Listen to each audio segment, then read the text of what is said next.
Alright, so why don't we do this? Give me a X in chat if you are present and ready to go.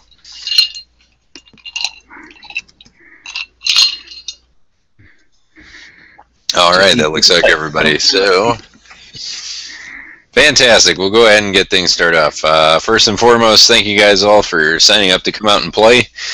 We are going to be enjoying the PFS scenario of Mists of Mwangi. In my opinion, one of the best scenarios to be written for society. This, of course, is a core game. For those of you who've played it before, try to act surprised. For those of you who've not played it before, buckle your seatbelts. This is a fun, relatively short but fun scenario. To begin with, I will open up with the introductory wall of text that is typical at the beginning of a scenario. Immediately after which, I will give you guys all the opportunity to introduce yourselves to one another in character. So, without further ado, we'll go ahead and get things started. The Black Rose Museum rises into the night sky, its single black spire severing the full moon in twain. The black iron gates surrounding the exhibition hall grind in protest against the wind. Beyond the museum's large oaken doors stand wide open, a silver-gray mist belching forth from the cavernous darkness within. You wonder how you ended up here, standing at the precipice of unknown terrors, and instantly Venture Captain Admiral Hestrom's wide, looming face is conjured into your mind's eye. His booming words ring out from memory as clearly as he spoke them only 1 hour ago. The Black Rose Museum is cursed. Some darkness has descended upon the place, and those who enter are blasted with evil and left raving through its halls, more beasts than men. The curator, Nigel Aldane, is an old associate of the society, though he chose to leave our organization some years back after a disagreement. Admiral Hestrom looked sheepish then, if remembering some distasteful incident from his youth. Nigel has long denied the Society access to the Black Rose Museum's considerable collection of relics and scrolls, using his extensive contacts to nab several excellent finds right out from under us. He always had a nose for the hunt. Whatever has passed between Nigel and the Society, he needs our help now. Perhaps if we can come to his aid, he may think on rejoining the Pathfinder Society, or at least offering to share his discoveries with us. Apparently, the trouble at the Black Rose Museum began this morning, shortly after a wayward Pathfinder named Lugazar Torontos returned to Absalom after months spent in the Mwangi Expanse. Supposedly, instead of coming straight to the lodge to report in, he went to Black Rose, sold his findings to Nigel, and then disappeared with a hefty sum of gold. The few who glimpsed Lagazar claimed he had changed much by his time in the Mwangi. Gaunt, his eyes yellowed and unfocused, a strange rasping cough that seemed to rack his now wasted frame. Whatever he brought back with him, we believe it is the cause of the Black Rose Museum's ills. Root it out! That being said, I will go ahead and give you guys the opportunity now to introduce yourselves to one another in character, if you wish. Whoever would like to go first, the floor is yours. Hello, I am Tim. Hi, Tim.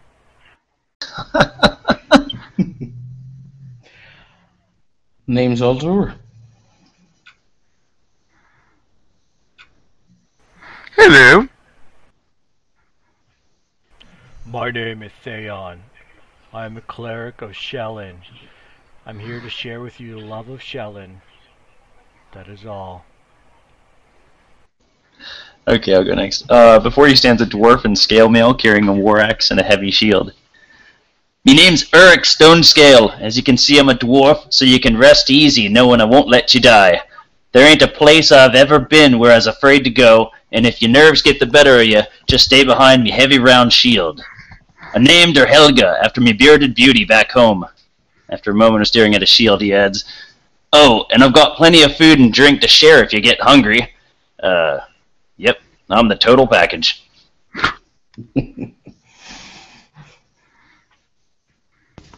You see a elf that looks pretty average and nondescript. He's got a chain shirt on that you can see peeking out from under clothes. He's carrying two short swords. Good day, I'm Varial. I am a retrieval expert.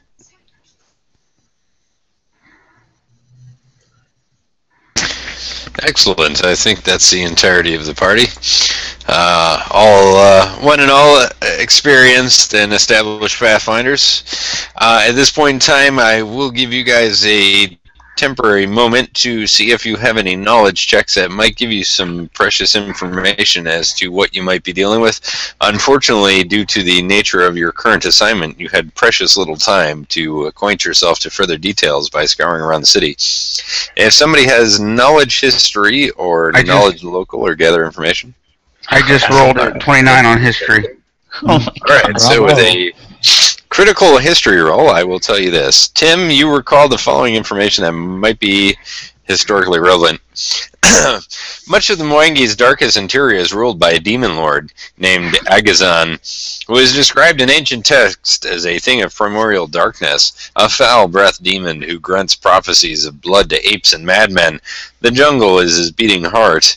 The Gorilla King's dread city was founded hundreds of years past by cultists who bowed to Angazan. It is said that they captured the souls of monkeys in wood grains of strange idols called Tik-Tan. The monkeys' tormented spirits became the slaves and playthings of Angazan, who murdered their playful whims and replace them with a deep-seated hate and wild madness. These Tik-Tan were rumored to shed the sanity of anyone who spends too long in their presence. Furthermore, the cultists who created the Tik-Tan were hunted by a brave tribe of Mwangi called the Jambala Jag. The Jambala Jag created ritual knives crafted out of bone handles and obsidian blades to slay the demons inside the Tik-Tan. Legends speak of the deadly mists of the Tik-Tan, ill humors that invade men's heart by seeping into their mouths. Anyone wearing a scarf or other protection against the airborne menace is immune to its effects. Alright, wow. And with a knowledge local check of 21, it looks like Virial can share some additional information here. Legazar Trento spent the better part of a year in the Mwangi. At first he wrote letters to his brothers and his wife, but after several months those stopped coming and most gave him up for dead. His letters spoke of a lucrative find at one point, 3 idols of dark wood carved in the shape of bearded monkeys. The last of his letters evidenced an unhinged mind and was covered in strange sketches of monkey paws. He described dark eyes glaring out from the mists. Shortly after his return to Absalom, the monkeys and apes in the Absalom menagerie attacked their keepers during a feeding and fled the grounds into Greater Absalom, and their whereabouts are still unknown.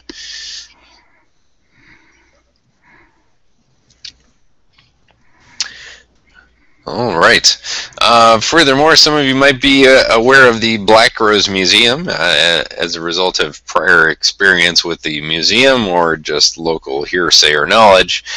The Black Rose Museum is, in Absalom's early years, the stronghold of a wizard named Ralzaros the Overwatched.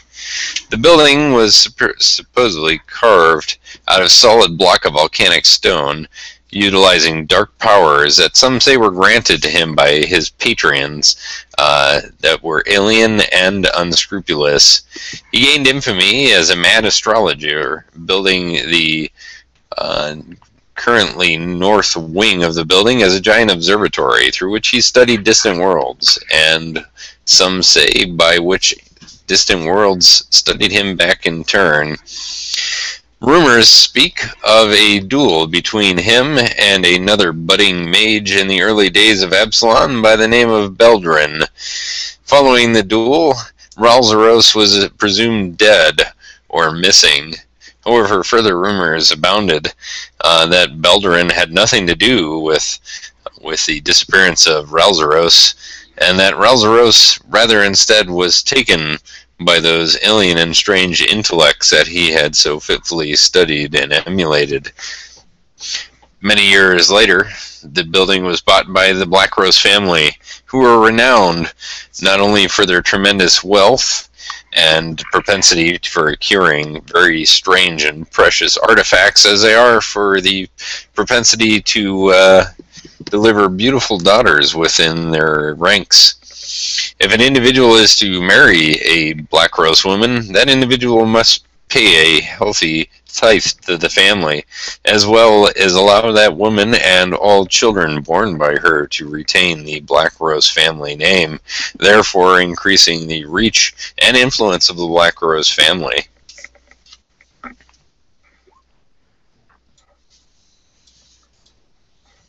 That all being said and done, you now find yourselves at the open maw of the Darkstone Blackrose Museum in the middle of the night. The gates to the museum wide open, with a strange mist pouring out from its gates, as if it's inviting you to some strange and alien world. Now, why do we have to come here in the middle of the night? Apparently there was no time to waste, and it is a Blackrose Museum, so nothing happens here at convenient hours. I hate the museum. But, hey, with the knowledge we got, is there any chance we can stop and pick up some scarf or something to help us breathe in this nasty mist? Absolutely, that should not be a problem whatsoever, and the cost of which is entirely negligible. Yeah, so I think I'll stop and pick up a scarf of I Can Breathe Freely. Indeed. Fair enough. Will any scarf work? Based upon the knowledge that was shared to you, presumably by Tim, yes, any scarf will prevent the mist from entering into your lungs. Oh, that's easy. Just like a quick, I'm going to grab a bolt of cloth. Yeah, exactly. Alright, so I guess we're at the door to the Blackrose Museum. Are the doors open or closed? Well, let me go ahead and invite you guys to the Blackrose Museum. What did somebody just crit on? Perception. Oh, cool. Very good. Yeah, the museum is there. You see it. You do see the museum. Let me give you a description of what you are now seeing. Alright, the doors hang open indeed. As I said, mist seems to be pouring in an unnatural manner from the gaping maw of the entrance to the museum, made out of a strange dark volcanic stone. Strange blue lights faintly illuminate the interior entrance and atrium of the museum beyond the open doorway. Should we enter? Hey, what are we waiting for? The rogue? Well, yeah, Theon's going to put his, make sure his cloth is secure and, wait for the rogue to do his roguey thing. Before we head in, Yurik, my friend, it appears that you are a warrior. One thing I would ask, if you ever get the chance, if I'm on the right of an opponent, if you could break to the left. If you are engaging an opponent that nobody else has yet, if you could break to the left. That way, I work best when my opponents are a little distracted. Alright, I could do that. And you said these doors those are open, right?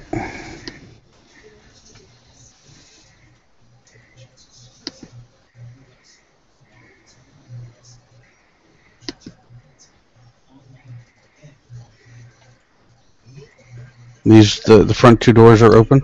I think he said they're not locked. Yeah, I think he said that way because he said we could see down the hallway.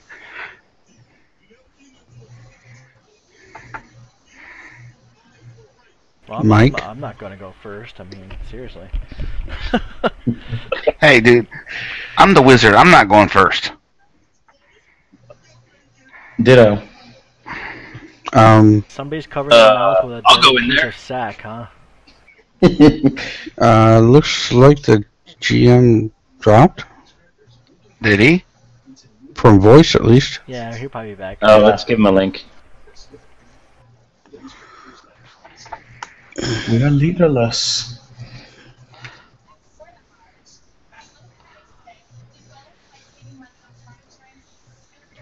So who's gonna take one for the team? What? Ah, I'll go in first. No, I have no problem going in first. Let's okay. Let's let him get let there. me look for. Theon I can- certainly has problems going first. There you go. I say the rogue can go in. I mean, and he's good at finding traps. If he can probably go in stealthily, the mist should give him enough cover to go stealth, and then he can let us know if it's clear. Just so you know, we're all gonna die because if you're relying on me to roll Right. at all, I can have a plus 20. You can bet on my sneak checks to be 22, 23. Oh, speaking of that, just before we step in to die, here are we playing?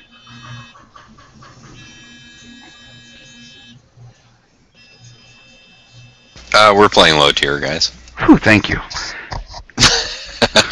I'm level 2. Level uno. Yeah, there we go.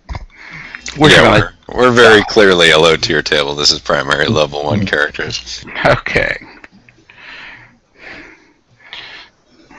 So checking for traps.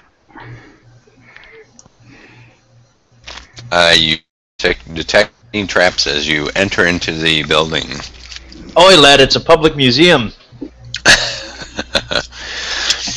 Alright, and you're pretty confident that you're being pretty stealthy. An unnatural cold permeates this chamber, and tendrils of silver gray mist flowing out from the archway into the courtyard beyond seem to effortlessly pierce your flesh and gently caress your bone in a cold embrace as you enter through the doorway into the museum. The grand entranceway's vaulted ceiling is supported by 6 great pillars of hewn black stone. Braziers mounted on the pillars cast white radiance from balls of continual light. The light glimmers eerily in the silvery haze that fills the atrium, giving the impression of something alien watching from the glowing fog. Theon's gonna stand for a moment and really appreciate the beauty of the architecture.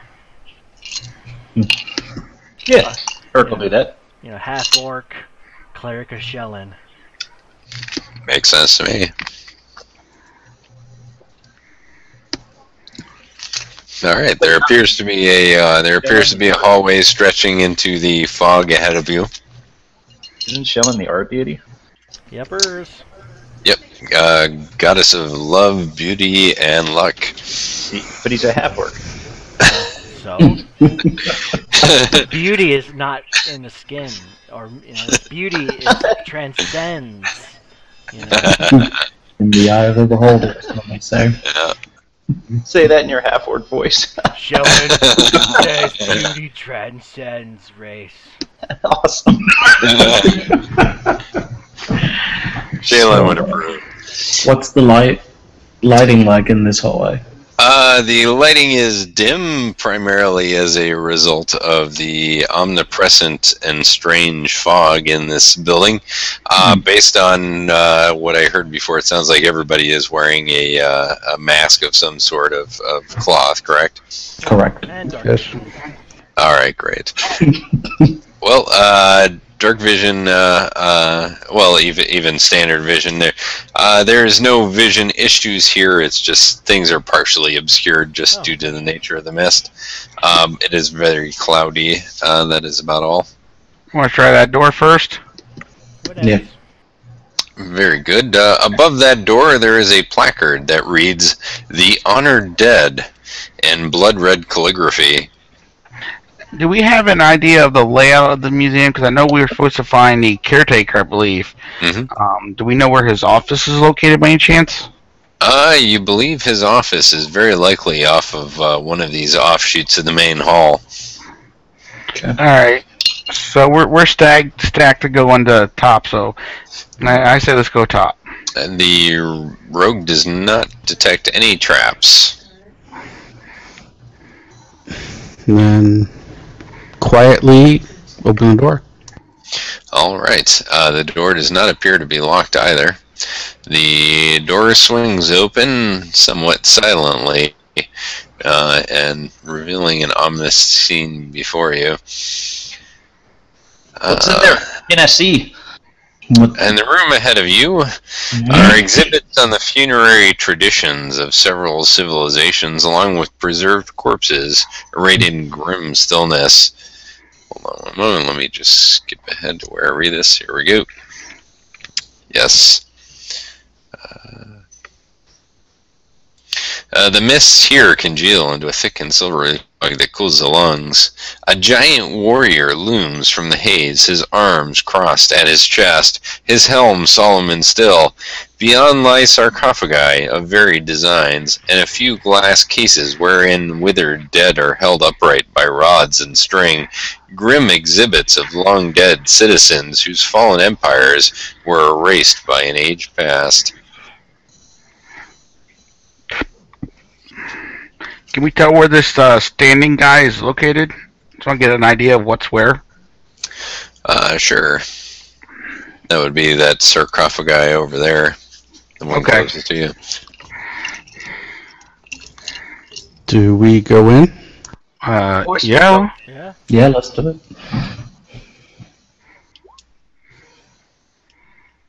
After you, Mario. Can I see all your giant heads in my way?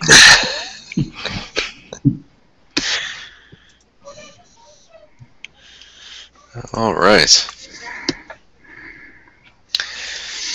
As I said, there seems to be a almost macabre display in this chamber exhibiting mummified remains of individuals, primarily human, who would appear from various cultures from time past. Those of you who are more learned than others might be able to identify them as belonging to various nations that you may be aware of, such as ancient Ulfins, or perhaps individuals that were at one point Kelid, or members of the ancient Osirian race.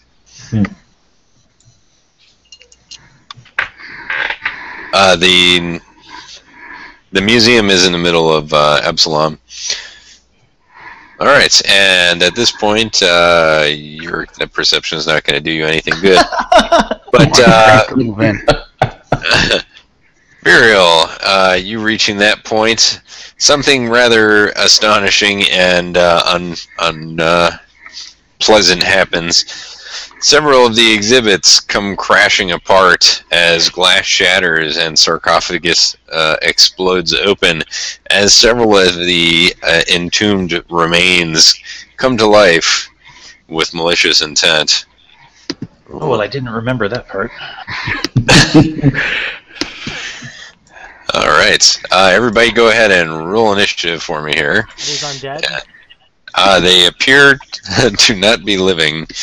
I will give you an opportunity to make a knowledge religion check if you wish on your turn to identify what these creatures are. Give me one moment to go ahead and get some initiative of my own on the board. Positive energy.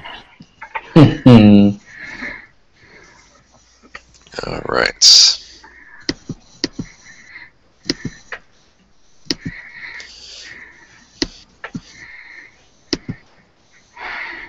Alright, is it too early to run?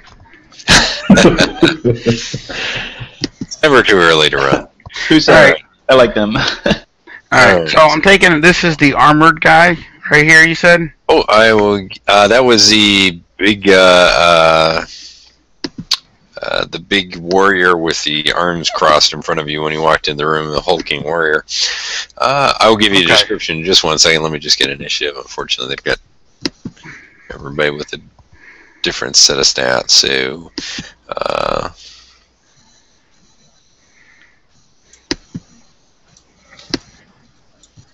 Ooh, a 0.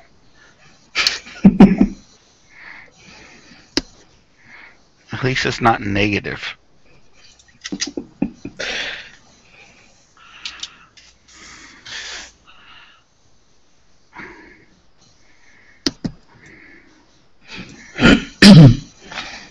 All right. And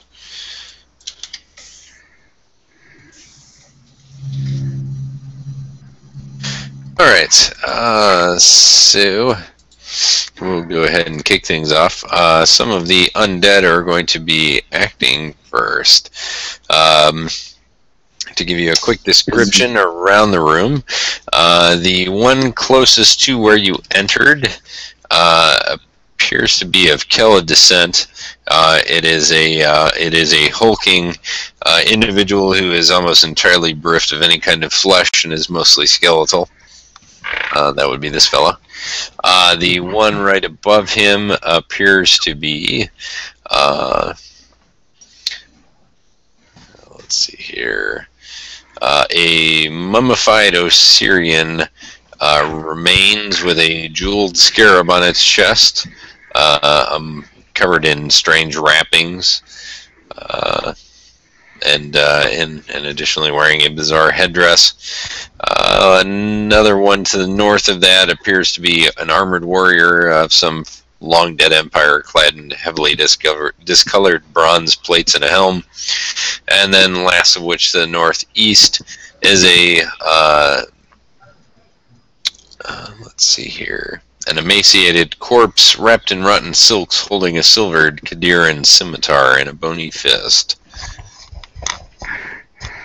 So, that being said, the hulking skeletal warrior and the one wielding the... Yes. We're missing one. We're missing one of our tokens? Who are we missing? Yeah, Elder. Oh. Oh, I see Elder right here. My initiative. Oh, his initiative. Elder, what was your initiative roll? 23. 23. Alright. And we'll go ahead and... There we go. What was your modifier, Elder? That was +3. Okay. Alright, so you will be going immediately after the first couple of bad guys. Alright, now we are back in business. So that being said, the hulking skeletal warrior and the one with the silver sword come creeping forward. This one comes right over to Theon and attempts to smash him with a club. So let me see here. Here we go. This would be about 11 versus Theon's flat-footed AC. Nope, I'm good. Alright, and the other one is going to step on over to here and attack Variel with his silver sword. And let me just check his stats. Here we go. 20 versus Variel's flat-footed AC. Yep. Alright, so that is going to result in 3 points of damage to Variel, which brings us to Elder's turn. I am going to move right here and cast Color Spray towards the one that just attacked Mario. Alright. Elder, before you fire off your spell, do you have any ranks in Knowledge Religion? Yes. One suck.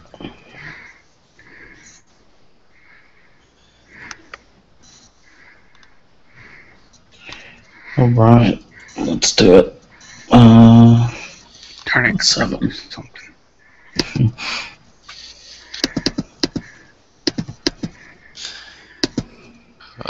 Let's see here. This is, believe it or not, this is common enough of a creature that that is enough to give you a critical piece of information before you carry on. This is clearly an undead creature.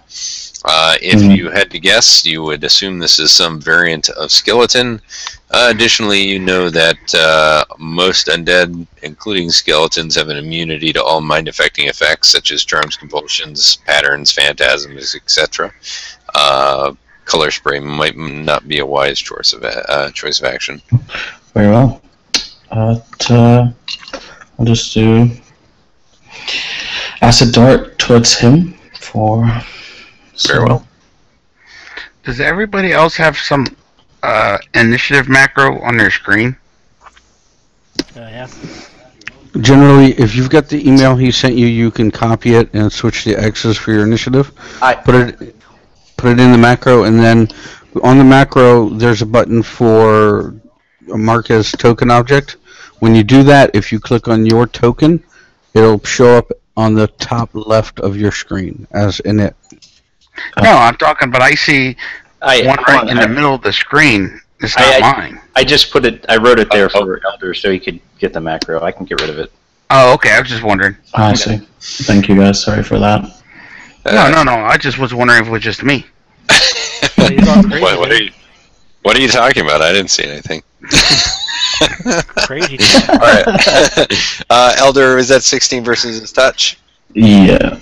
Actually, with 15, I clicked the initiative again. That's quite all right. Versus touch, that'll certainly hit, and that was acid damage, so you can go ahead and roll your damage on that. Okay. Yeah. 6 points of damage. That creature looks incredibly damaged as most of its torso has collapsed in on itself and is more or less a set of legs with a couple of loose hanging appendages off of what at one point was a spine, but it is still managing to stand. That would bring us to Variel. 5-foot step. And full attack. Very well. Go ahead and swing away. All right.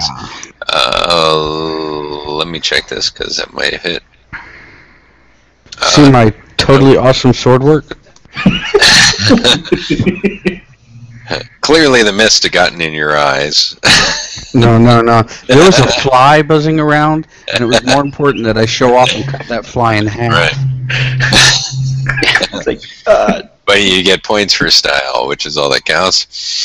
All right, Viriel steps in and intercedes, protecting Eldor, which brings us to Thank you so much. The next particular critter that you guys are up against, which would be the one wearing some bronze armor. Let's see here, and well, actually, I would say that would be my bad. All right, that would actually be the one with the rubied scarab in his chest, so I do apologize. It is going to step forward. Who is it going towards? Let's go randomly right or left. All right, I hit it twice for some reason. He's going to Theon. So that particular undead comes staggering forward towards our glove. So that you may make your attack of opportunity then. Let's see here. 13 versus that creature's AC is unfortunately a miss. So it will follow up by staggering over after dodging your attack, and it will attempt to bite you. And that will be only an 8 versus your armor class, which I'm pretty confident will be a miss. Nope. All right, very well. That will bring us then to Tim. Yay! The wizard's gonna run into melee combat.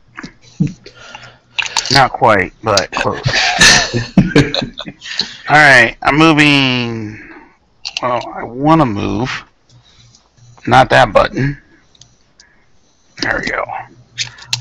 To there. I am going to use my school ability of necromancy to command undead. Very good. That's a will save. It's a 30-foot burst. So it will get these, him, and him. All right. Give me one power here. So you're. And it will affect up to 2 hit die per level, so up to a total of 4 hit die of creatures. All right, and of course that starts with the lowest hit die creatures first. So let me see which ones it may or may not apply to. Oops, wrong one again. All right, so 4 hit die worth of creatures. Yes. I will go ahead and start making saving throws. What is a will DC against your 11? 11. Very well. So starting with the big hulking warrior, he makes a save, followed by our fellow over here with the silver scimitar. He also saves. One of you. And then lastly, by our undead creature who has not acted yet. Let's see here. He will attempt as well. Bingo! He is now very much under your control, so I will go ahead and let's see here. Can I get this one here too? Unfortunately, that will eat up your entire 4 hit dice worth of control. Oh, I was just wondering. That's fine. Yep. Alright. So I will then. So he now has a marker on him to let you know that he is now currently under your control. Yes. Kill this guy. All right. Let me see. Or re-kill him. Whatever you want to call it. Bring him back to life and kill him. All right. So he is now under your sway, and will attempt to do so on his turn. And it will last for 2 minutes. Very good. All right. So that then brings us to Theon. It's one use today. Theon is going to channel positive energy. Everybody within my 30-foot circle I have up needs a roll. Means to do a save roll, and if they want to save it or not. Are you targeting undead or living? I target everybody. No. You can one or the other. You can either channel positive energy to heal living creatures, or channel positive energy to harm evil creatures. Okay. One or the other. I want to harm bad guys. So Can you deselect? I can do selective. I have selective channeling. Yeah, deselect this guy right here because he's fighting for us right now. Is he going to keep fighting for us, or? For the next 2 minutes. Okay, so I'll ignore the other guy. Very well. And what is the will do save for your channel? 11. 11. Very well. We will once again start with the big hulking warrior.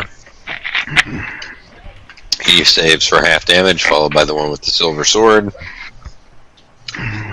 He fails his save, followed by the last remaining one. Let me see what his will DC is. His will, there we go. He saves for half damage, so 2 of them took half damage, 1 of them took full damage, and that was 3 points of damage on a full damage, correct? Yeah. 3 or 1? Alright, so these 2 took 1 point of damage, and the 3 points of damage was enough to destroy the one holding the silver sword that was already damaged before, as it drops to the ground as a smoldering pile of bones. Theon, is that all for you this round? I'll do 5-foot step. Very well. Good That'll choice. bring us into Yorick. No! Ariel, watch out for that fly! Alright, so Eric makes burial miss, and then moves over here, and he swings a big axe and misses the zombie himself, or skeleton. Yes, unfortunately that will miss, although it was an impressive charge. That then will bring us to your now undead friend, And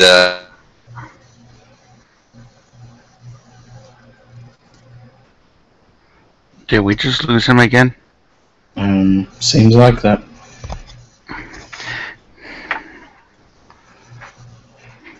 Well, we got one version of them in here, but we had two before. Mm-hmm. Hey, does anyone else see like everyone else's character? Not the character, the profile HP pic. bar? Right on the screen, right above everything on the map. Wait, what? On the map, I see pop above everything, everyone's avatar thing. Not the character, not the tokens, but Oh, okay. So if you click on the gear icon, my settings, go to the bottom, and it says player avatar size, and you can set it to names only. got it. Thank you. sorry, guys, my internet is being a bit spotty tonight. Yes. So, which creature was your new friendly undead supposed to attack? This guy. That guy. Very well. He will do so. So he will come down over through here, and he will attack the big hulking warrior. Let me see here. So that particular one is this guy, and he attempts to attack. And Yes! Yeah. all right. Let's see here. Confirm this! Confirm it! Let's go ahead and attempt to confirm, and that does. So let's see what he does. It does? Yeah, that confirms. Yes! All right. That's so random. I love it.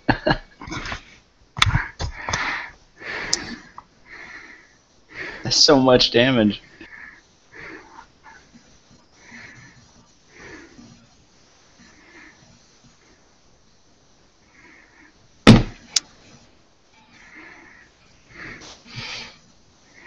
Okay, one mic is muted, the other mic is unmuted. Which mic? There's two mics in here. Yeah. Ha, ha, ha, ha, ha. All right. Well, apparently I duplicated myself. Yeah, sorry about this, guys. My internet is being uncharacteristically difficult tonight. So that particular undead comes charging in against the skeletal warrior that you guys have been fighting in, slams it for an absurd amount of damage, therefore making it explode into bone shrapnel. Which now brings us to Elder. All right. I'll try the. Well, we'll probably need to move over here and try that acid dart again, and fail. Alright, it's a spray of acid goes flying across the museum and melts what's undoubtedly a priceless artifact. That's alright. Collateral damage is bound to happen. Varial, it is now your turn. Just blame it on the undead. Yes. Ain't the first time this museum got burned down. The Black Rose family has a lot of money. I'm sure it's fine.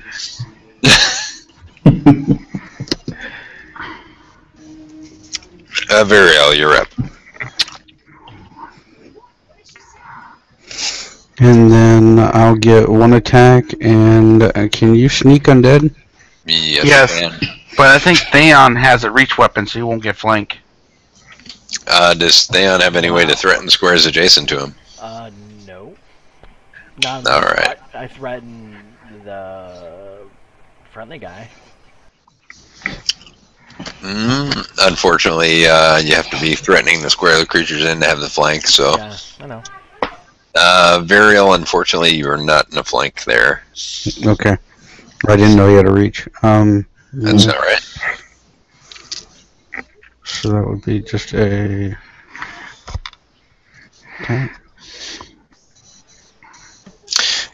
21 will certainly hit for 5 points of damage.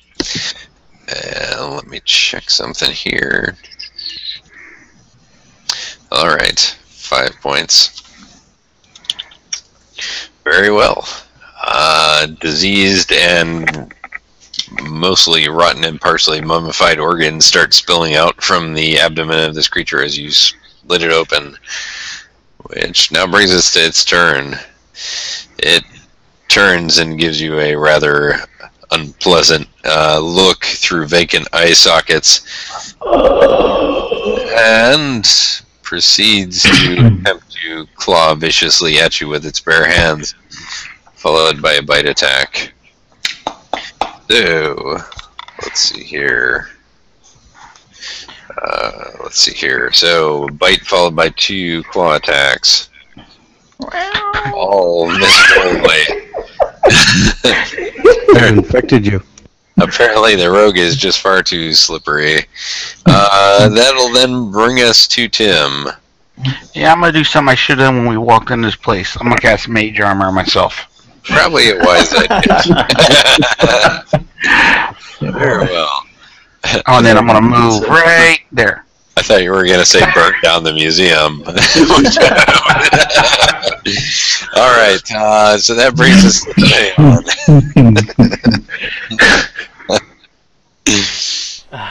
Theon's going to take a 5-foot step backwards. And Very well. Does that provide flanking? It does provide flanking. Alright. And I'll go ahead and attack. And miss miserably. All right. So you swing at the creature. Clearly, one of your allies got in your way. Speaking of which, let's go to Yurik. All right, back where you came from. He is flanking. 10 damage. Yeah. Wow.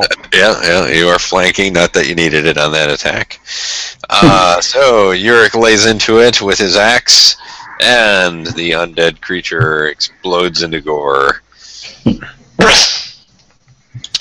showering your new undead friend in further putrescence. Make him lay down. I guess step forward. That's it. Very well. At this point, we're out of initiative. Oh, what? So, I'll just stand here for 2 minutes. Oh, wait. Instead of waiting there for 2 minutes, won't we take advantage of this? Yes. Ahead for us. Oh, have him send him through the door first, yeah. Yeah. So let's have him, since we're going over in this area, right there. All right. We're gonna use this guy like a village bicycle.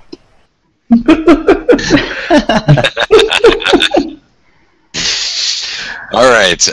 So you send him up ahead to the next room. Let's see here.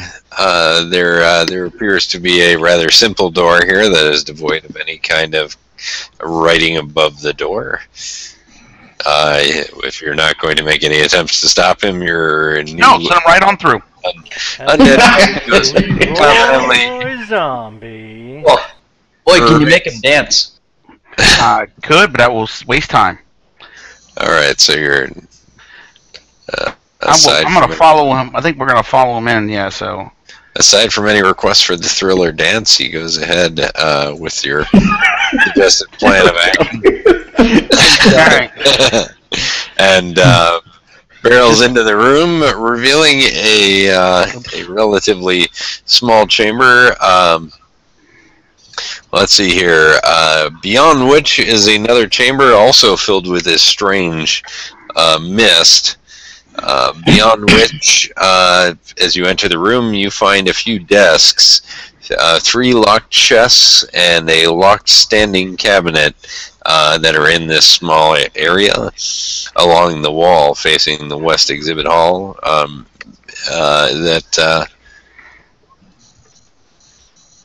We lost him again. No, I'm still here. Oh, okay, I thought we lost you again. Nope.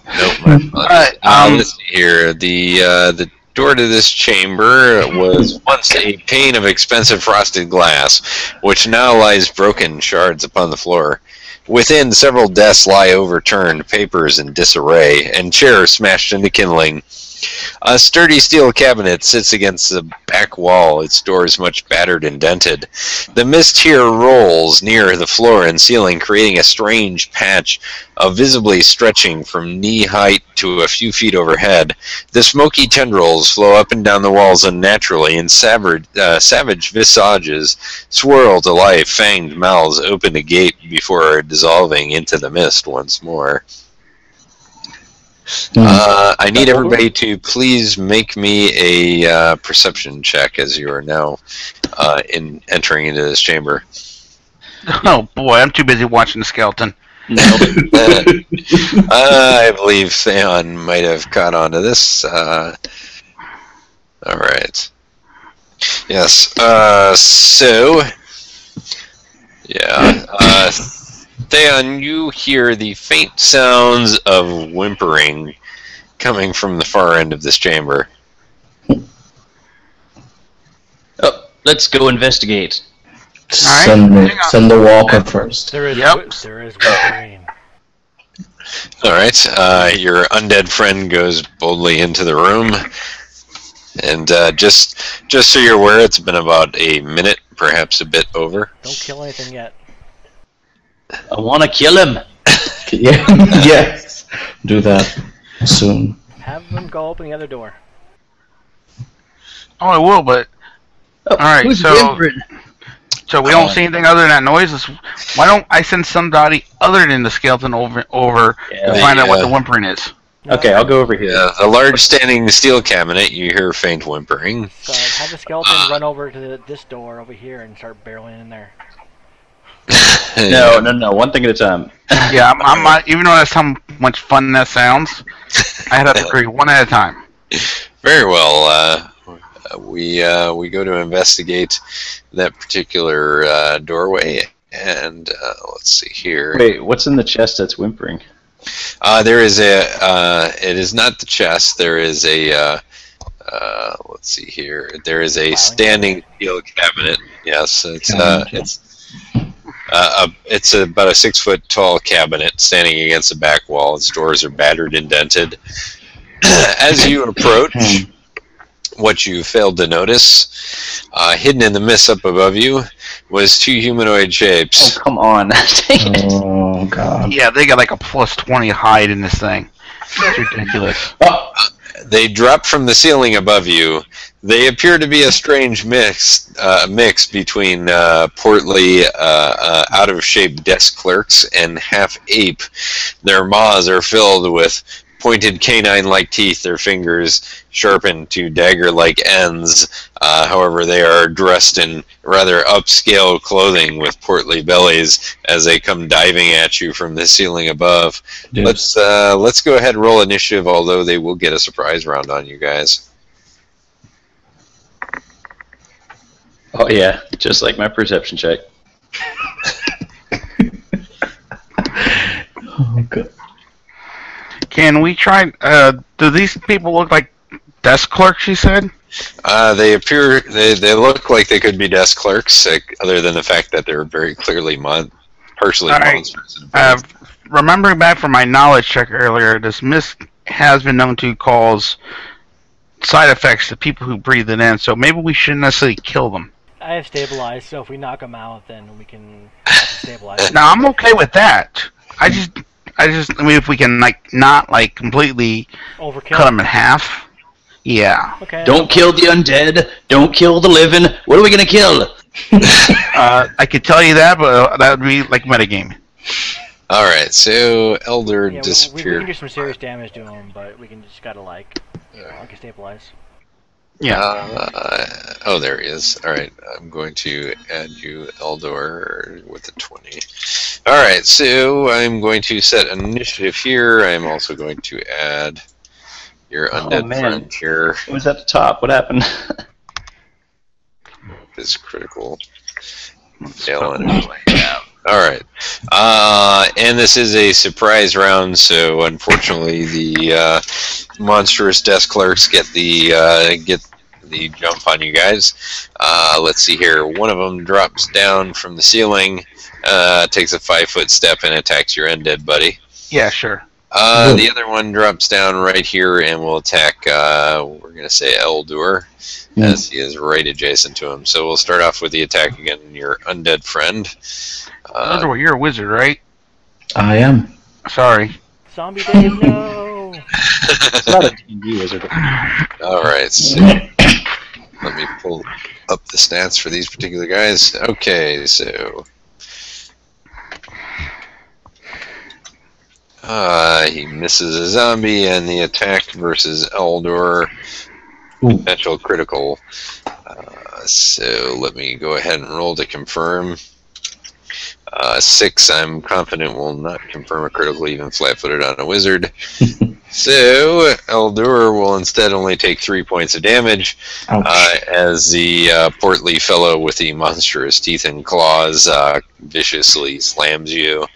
That now brings us to the regular round of combat. Varial.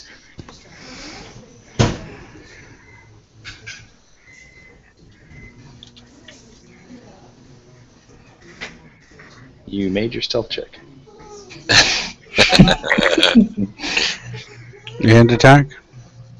Alright. Varial steps in and attacks. 11 versus AC, I believe, is it hits, actually. Is that 5 on that creature? How many more rounds he's under control? That would be a safe assumption. Okay. And Varial, believe it or not, 11 actually hits this poor fella, so he does take 8 points of damage. How did you put the number on that? Oh, that's quite easy. When you're putting a token on somebody, if you're hovering over it with your mouse, you just simply have to hit a single-digit number, and that'll superimpose on top of that item. Awesome. Thank you. Yep. So learn a new tip every time you play. That's the best way to go. Alright, so Varial viciously stabs the clearly possessed clerk. Eldur. 5 foot step. And let's try that. For dart. Acid dart. 5 points of damage. That's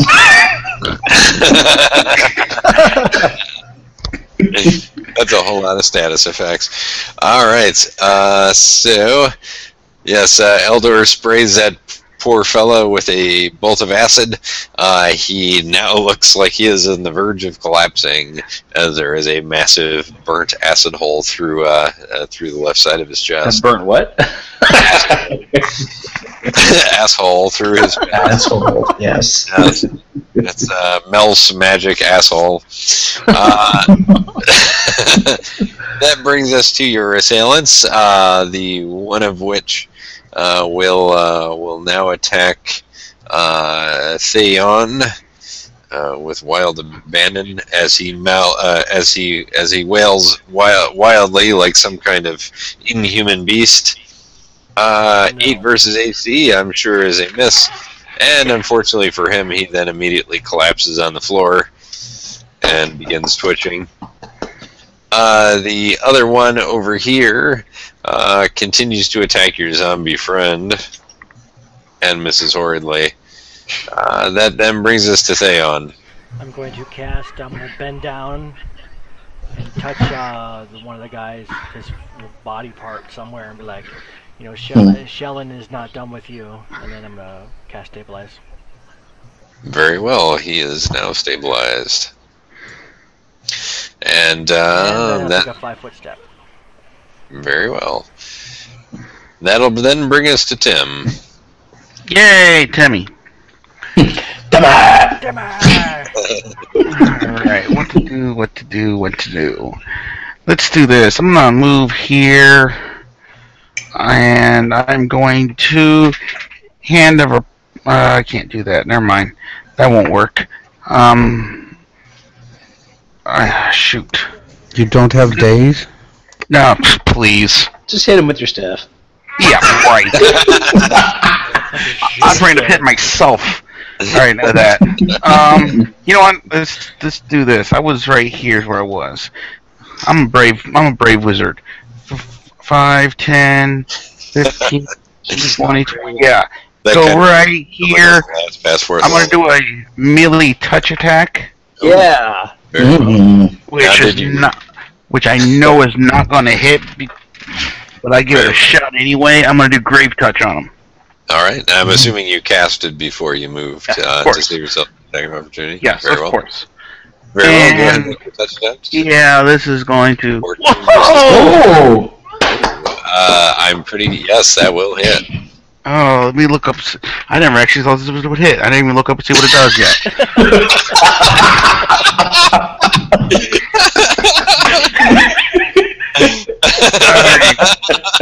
It does. Become shaken for a number of rounds equal to half my wizard level. So it becomes shaken for 1 round. Very well. It is now shaken. That is awesome. Very well. All right. I think Tim is a Catholic priest. That's a problem. All right. So Tim touches the monstrous assailant, which brings us now to our zombie friend, who is going to. Well, let's see here. He hasn't been commanded to do anything else yet, so he's going to stand there like a zombie. Oh, attack this guy! Very well. He turns at you with a blank stare on his face and then turns back to the guy and Oh, which guy? Oh no.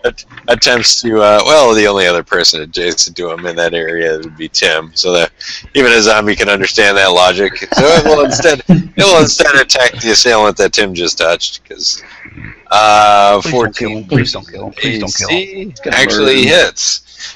So Please let's don't kill him. see Please here. don't kill him. I can stabilize. He does 5 points of damage as he viciously slams him. That will then bring us to Yurik. Alright, he'll move to flank, dropping his shield, and use his axe two-handed. So, non-lethal is -4.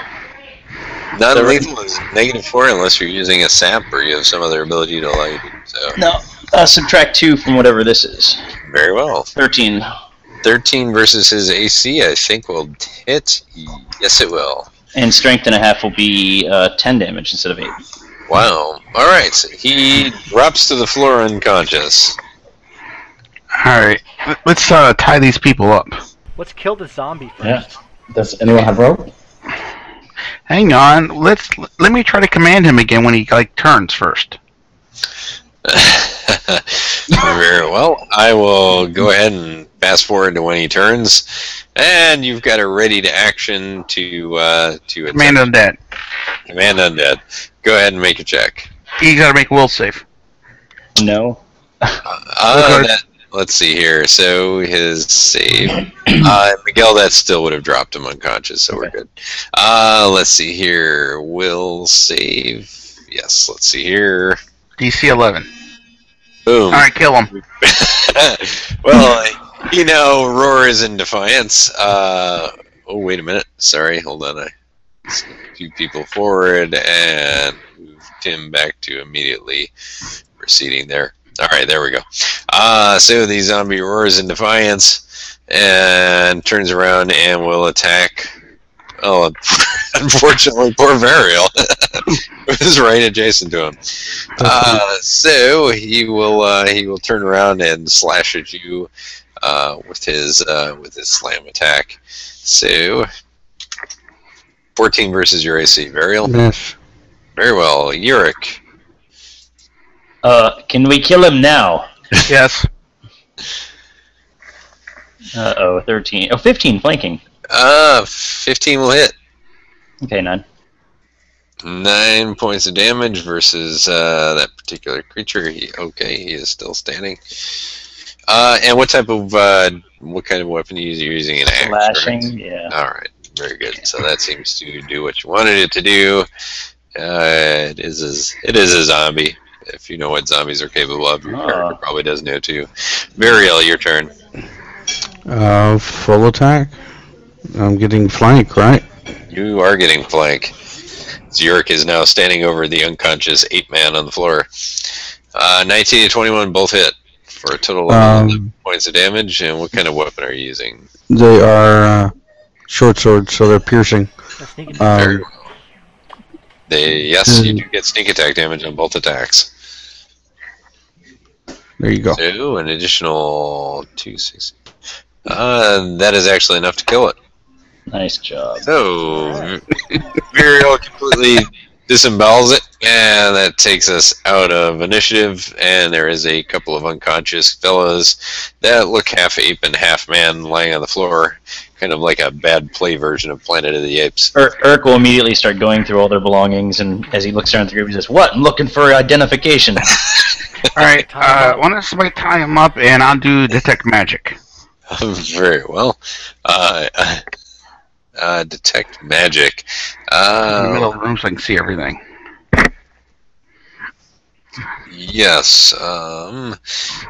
You find a scrap cloth lying on one of the desks that is radiating a faint magical aura.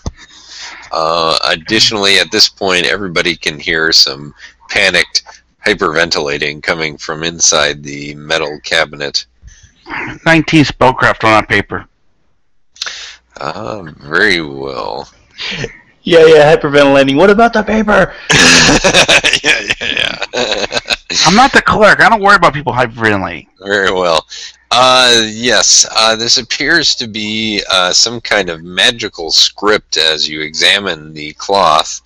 The cloth is on some kind of strange material, possibly some kind of tree bark. It is very clearly quite ancient. The language is very strange and somewhat arcane in nature. However, it appears that There's a 28 on linguistics if that helps. that'll certainly help. All right. So, examining this, you are able to decipher that it is a scroll of break enchantment. Is it something that can be casted, or... This is something that can be cast by a wizard. Sweet.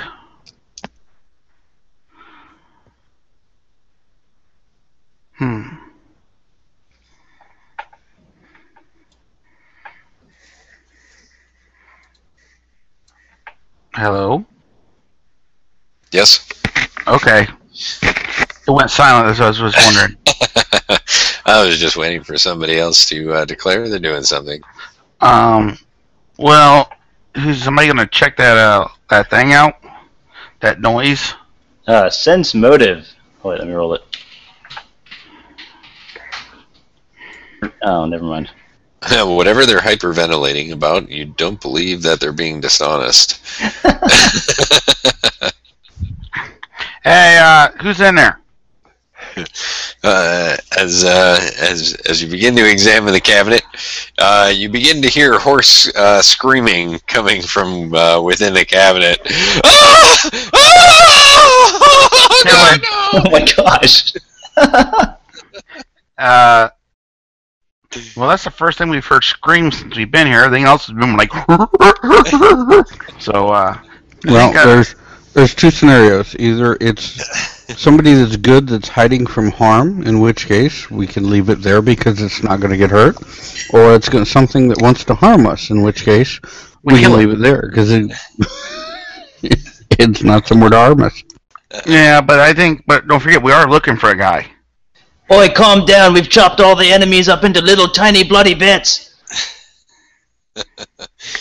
The response from the cabinet remains unchanged. You just hear heavy breathing and whimpering. All right, who's gonna open the cabinet?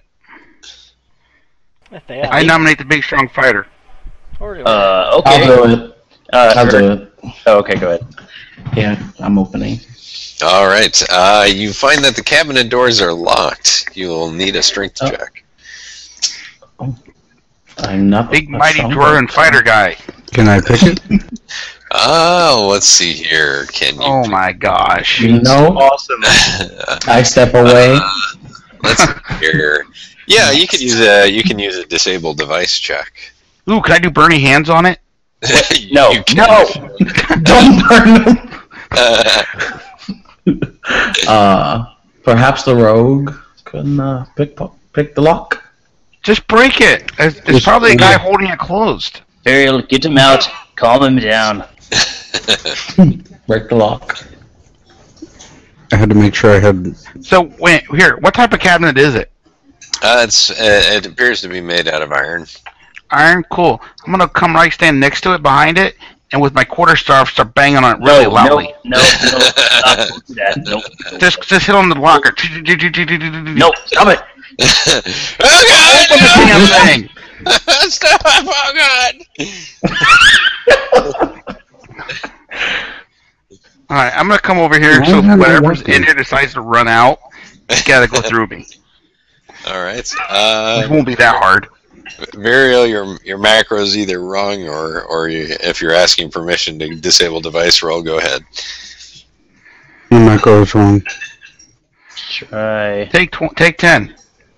There you Oh, go. there we go. 19. Varial messes with it for a moment and realizes that probably the easiest way to go about it is to pull the pins on the door, which are on the outside of it.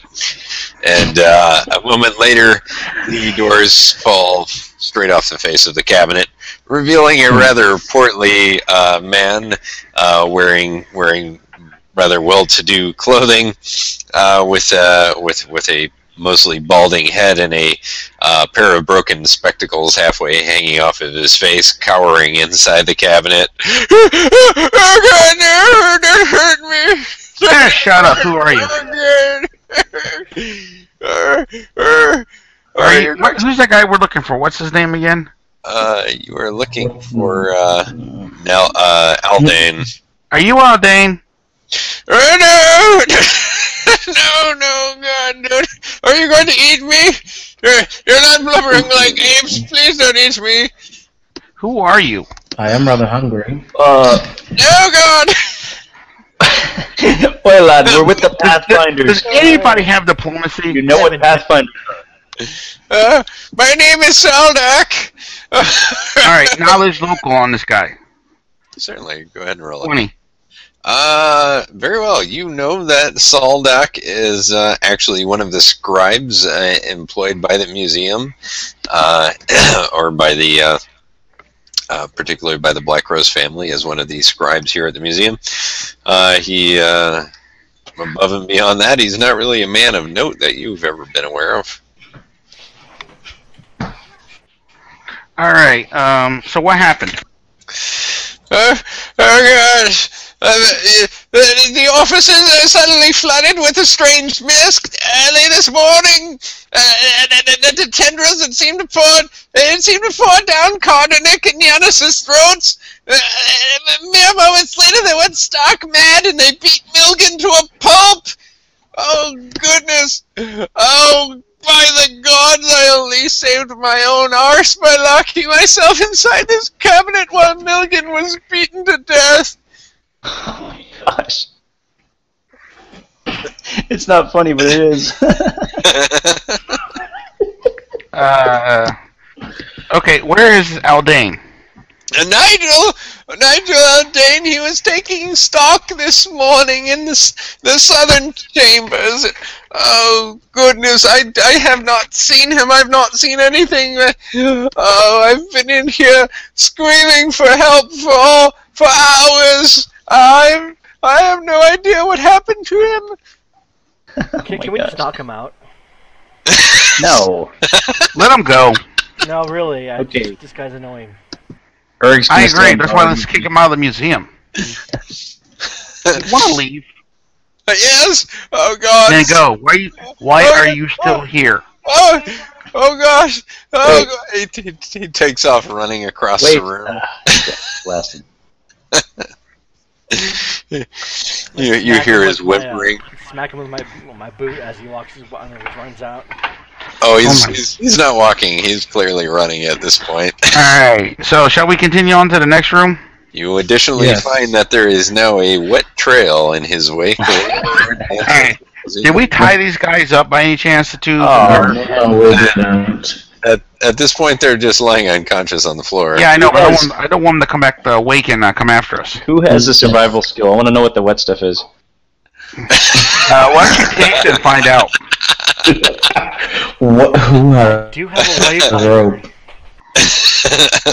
It's good for you. It's melted yellow Air. snow cone. It smells strongly of some kind of. It's a knowledge whatever check. It's good for you. Drink it. Yes, it's probably sterile.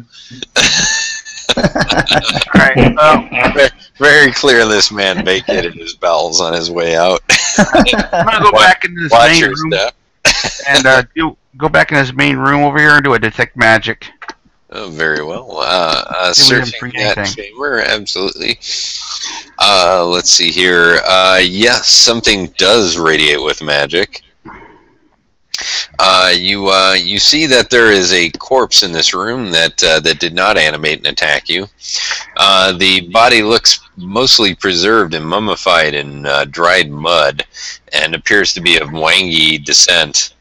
There's a 29 spellcraft on it.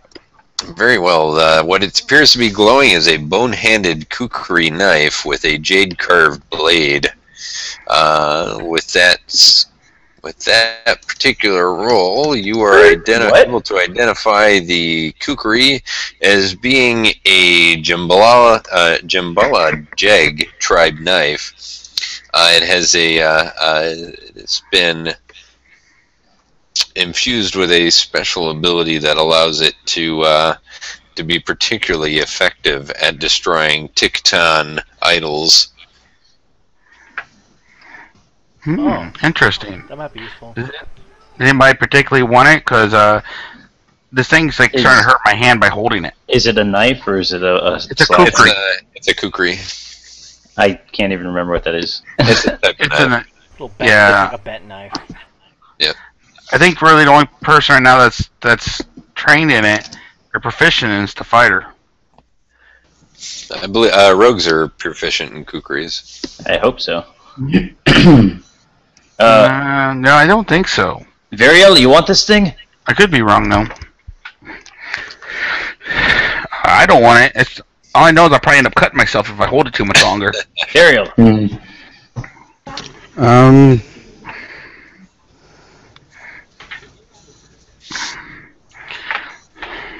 It's smaller than my axe. No, I cannot use such a thing. Let's see here. Kukri is a light martial weapon, so Yeah. yep. I'm All right. gonna try. I'm gonna try to pull these guys together and tie Well, I them. guess I'll hold on to it then. I never know when I might need it. Nah, give it to me. I'll use it if I have to. All right, there you go. Good, because I was afraid I was going to hurt myself. All right, are we going to check this door out over here then?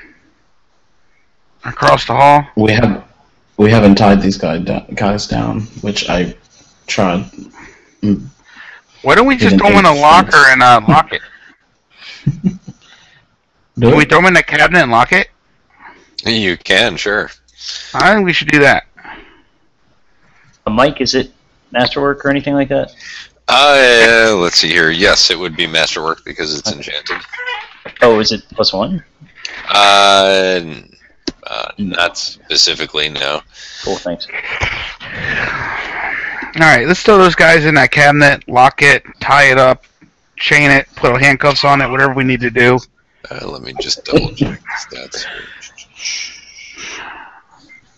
Yeah, we're just going to call it a masterwork weapon with a particular enchant on it. Kukri or a D4 damage. Correct. They just have an expanded crit range. I've got it updated here, yeah.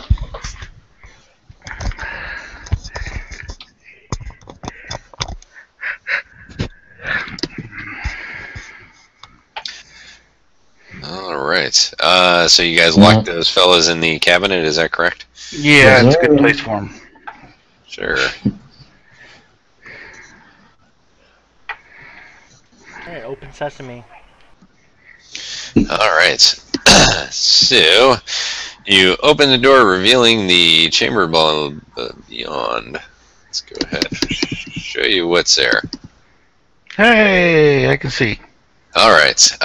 So this gigantic. Let's see here. Above the door. Why don't I start by telling you what you see there? Above the door, there is a sign that reads "Hunting the Beasts of Legend" in great block letters. Additionally, once you open the door, you find the following. was. There we go. This gigantic chamber is relatively free of mist, and darkness is held at bay by braziers of radiant light.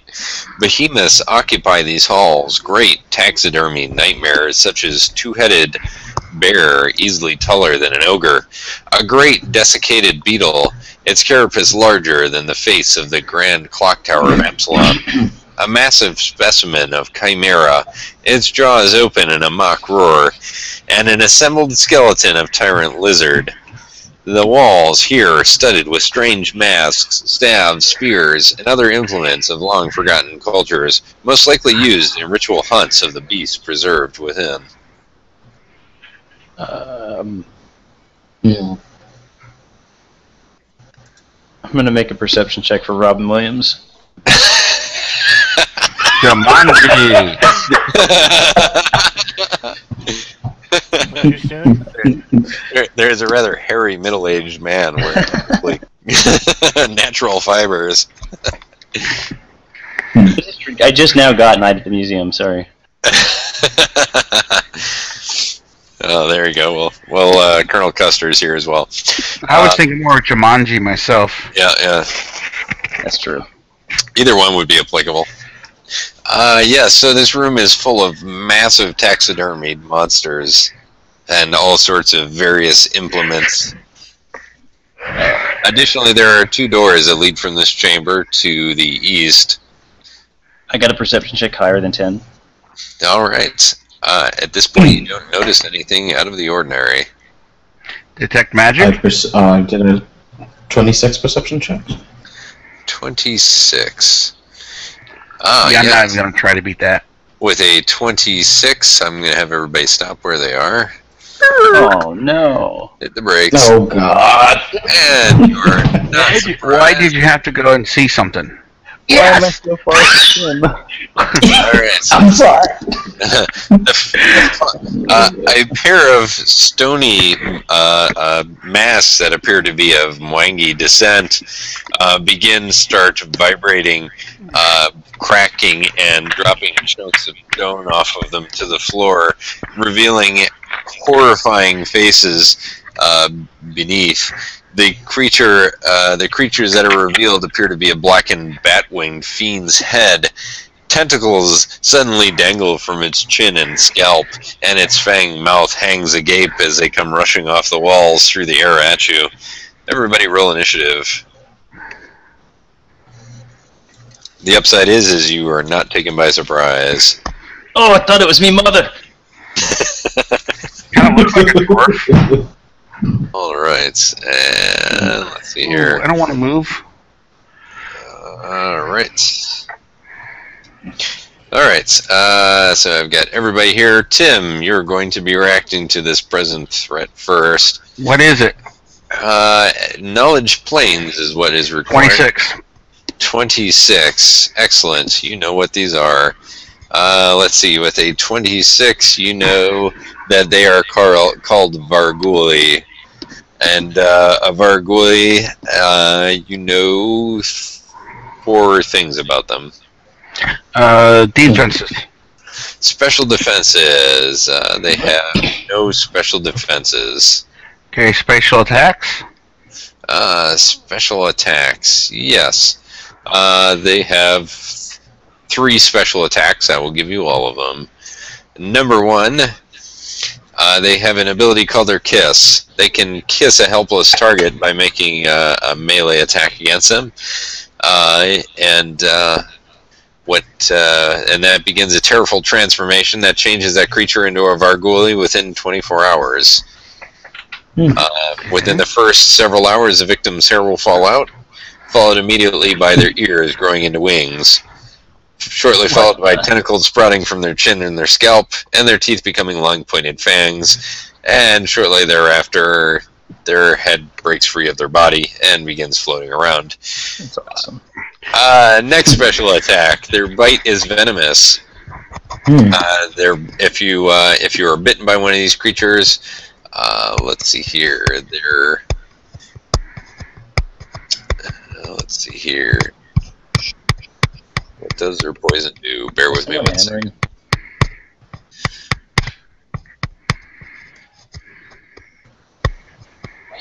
Oh yes, the venom from their bite prevents magical healing from allowing one to be able to recover from the damage. And their last attack is their inhuman shriek. If anybody is within earshot of one of these creatures when it lets out an inhuman wail, they are potentially paralyzed for a short period of time. Oh, that's how we become helpless. Okay. Yeah. Yep. All right. Ears. So that's about as much as you need to know about these creatures with that roll. So how would you like to proceed, Tim? Earplugs. 1 second here, please. Sure. Alright, wife asked me a question. Alright. Let me, boy, I don't want to get near these things. Sure you do. No, it's not gonna happen. They're friendly. Alright, we'll do this. On this guy right there. 18 touch. Alright, and what are you attempting to do? That's Ray of Frost. Ray of Frost, 18 touch will certainly hit. And 2 points of damage. 2 points of cold damage. Very well. You blast it with a Ray of Cold. That brings us to Uric. Nice beard. Mine's better. And he tries to stinky little kukri and hits the wall with it. Alright. Uric is far too short to reach the creature midair. See, waves the kukri around ineffectively. Dayon. Dayon is going to go ahead and take a 5-foot step, and then he is going to unleash hell.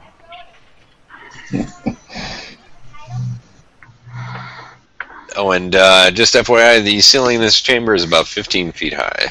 Oh. Theon, 18 versus AC will hit for 5 damage, is that correct? Yippers. Alright, that seems to go through as you cut several of the creature's tentacles off. Which brings us to Varial.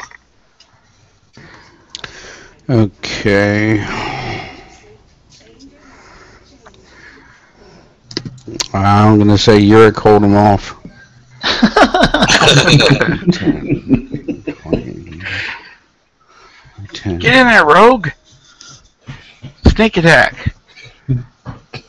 Oh, I can move too. Can I move Eric? Is that alright? Yeah, absolutely. Oh, he went the other way. Oh.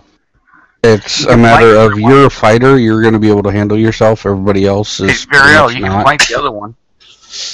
I can, but that leaves everybody else. Dan's got that one. Let him play his character. He's good. It's all good. No. My assumption is Uric is armored and can handle himself. And all these other guys can't. And it's sound logic until proven otherwise. Alright. Varial. Varial, you, I assume are going to attack from that position? Yep, and there we go. 15, let me see here. 15 will actually hit. So 9 points of damage. That leaves a creature rather severely wounded at this point, as it has already been struck by a beam of cold. That brings us then to the creatures. Let's see here. This one is going to 5-foot step. Technically 5-foot step up. Just reach. Let me see here. Oh, we can't reach him. Dang it. Let's see here. I will go ahead and give him.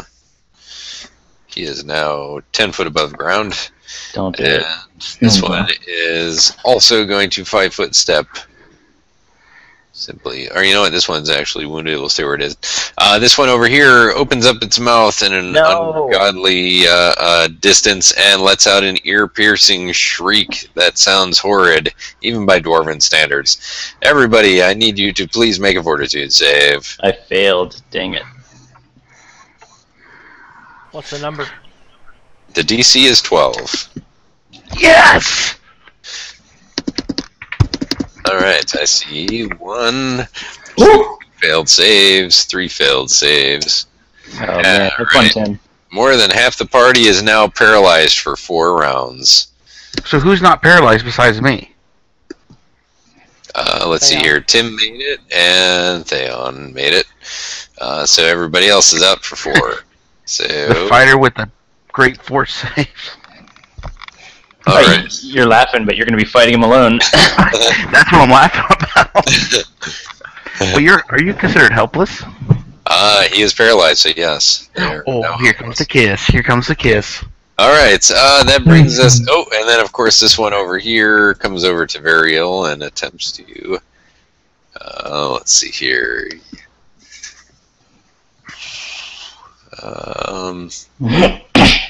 Yeah, why not? I'll be brutal here. It makes a touch attack against Varial, who is now unconscious. Let me see here. Its touch attack is. Fuck her up. Yep. Is there another save against the kiss, or is this the only? In 19 versus your. That is. Sure. So Varial make a Fortitude save. God. Come on. Hey, you're good. Varial resists the kiss. For those of you that are conscious, it is absolutely horrid. This creature is Oh my god. halfway to second phase with Varial now with a 3-foot-long tongue. Eldor, what are you doing? Oh, you're unconscious. So we'll go ahead and start ticking off the rounds. So you got 3 rounds of laying there like a zombie. Tim, you're conscious. What do you want to do? Yeah. This guy right here, since he's already wounded. Yes, and he's now making out with the rogue. There you go, magic missile. Magic missile. Yes. 2 missiles then, or? Well, no, I'll do. I'm sorry, I forgot I had 2. First one to him, second one to hit the other guy. Oh, okay, so it is 2 missiles. Yeah, I got 2 missiles. First one. Right, the first one is enough to make that head explode. The other one is going to take the 5 damage, which blasts a mighty-sized chunk out of it. But it is. And I'm going to move right there.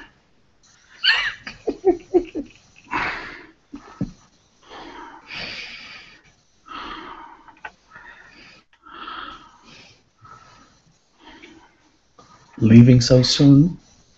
No, I'm not leaving. I'm just guarding the back and make sure nothing else sneaks in. Alright, Theon is going to take a 5-foot step, and then he is going to do the following action.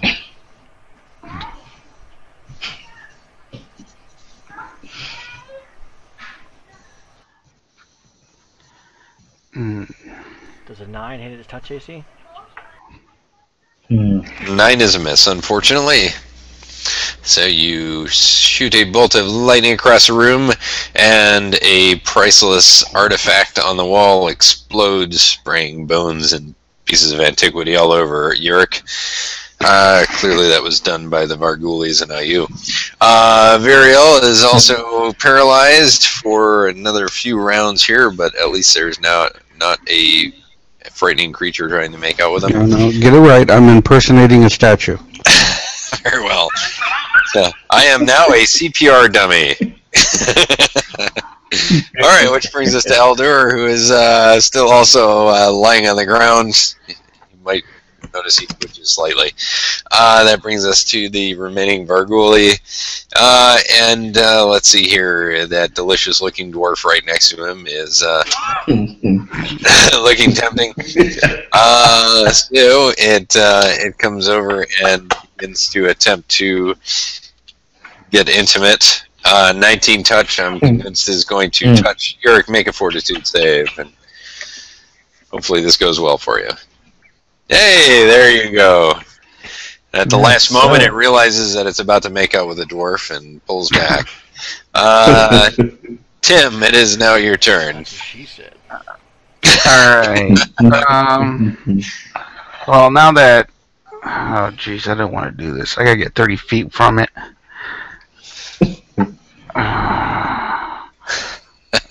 Shoot. Actually, I can do that. I'll go... You know what? I'll take the penalty at a -2. Oh, all right. I'm gonna go ahead and Ray of Frost him from here. Very good. Why? He's not going to move towards you. Well, actually, wait a minute. Does Ray of Frost? I think Ray of Frost just has a range of 30 feet. Yeah. Oh, does it? Oh, okay. I thought it was. Then yeah, I will move closer. Yeah, it's not a range increment. It's a maximum range. And 30 feet. There we go. Then it's a 12 touch. Let me see if that'll do it. 12 will do it. So 2 points of cold damage. Yes. And Chilling. it is blasted with a ray of cold. Has a chunk of ice on the side of its face now. Yurik is continued to be paralyzed. Brings us to Theon. Once again, Theon will attempt to mumble to get some lightning going. All right, a range touch of 18 will do it. So Theon shoots a bolt of lightning across the room and blasts this creature for 6 points of electrical. And it is now smoking. Varial still got a few more rounds to go. This time I'm impersonating a mime that's being a statue. There you go. Eldor is also unfortunately still frozen, which brings us to the Vargul. At this point, it's given up on kissing on the dwarf and decides that it is going to float across the room towards the people, throwing random elemental energy at it. So let's see here. It can fly at 30 feet. Great. It comes straight over. And let's see here. It will actually descend to within reach, and it will attempt to bite Tim. So, Tim. Ooh, 7 versus AC. No. Even on a wizard, that'll miss. All right. So it comes snapping at you viciously. This thing is absolutely horrific. What do you wish to do? 5 foot step back. Help me here. I should be able to. I'm going to cast Burning Hands. Very well. And from here at him, I should not hit anybody friendly. That would be correct. You'd be hitting basically that area. So yeah, reflex save. Very good. Let me see what his reflex is. Oh, you gotta be kidding me. There we go. Better than 0. Reflex of 13, so it takes full damage. Oh, yes. Sadly, only 2. But yes, definitely could have been better. And let's see here. 2 1s on 2d4. Can always be worse. No, can't. All right. Actually, no, I can't. Just trying to make you feel better. All right. Look at the upside. It failed its save. It could have been 1 damage. All right. So the creature is definitely now smoldering, which brings us to Yurik, who is almost done being paralyzed, or he's done being paralyzed and just faking it. Theon, what would you like to do? I'm going to stay where I am and thrust my glaive. All right. Theon slashes with his glaive at the winged creature. 11 versus AC is unfortunately a miss. Which will then bring us to Variel, who is also almost done being paralyzed. And that brings us to Eldor, who after this round will no longer be paralyzed. So, back to the Vargul. Let's see here. It will. Let's see here. Let's say there's a 50-50 chance he's going between the two of you guys. He now goes after Theon, so he 5 foot steps over there and attacks Theon. 11 versus Theon's AC. Nope. Didn't think so. All right, Tim, you're back up. Going now that he's there, I can safely move back to my favorite spot and Ray of Frost again. Oh, yes! You can roll to confirm that critical. Oh, great. That'll not confirm. Max damage, though. But it does do a fair amount of damage.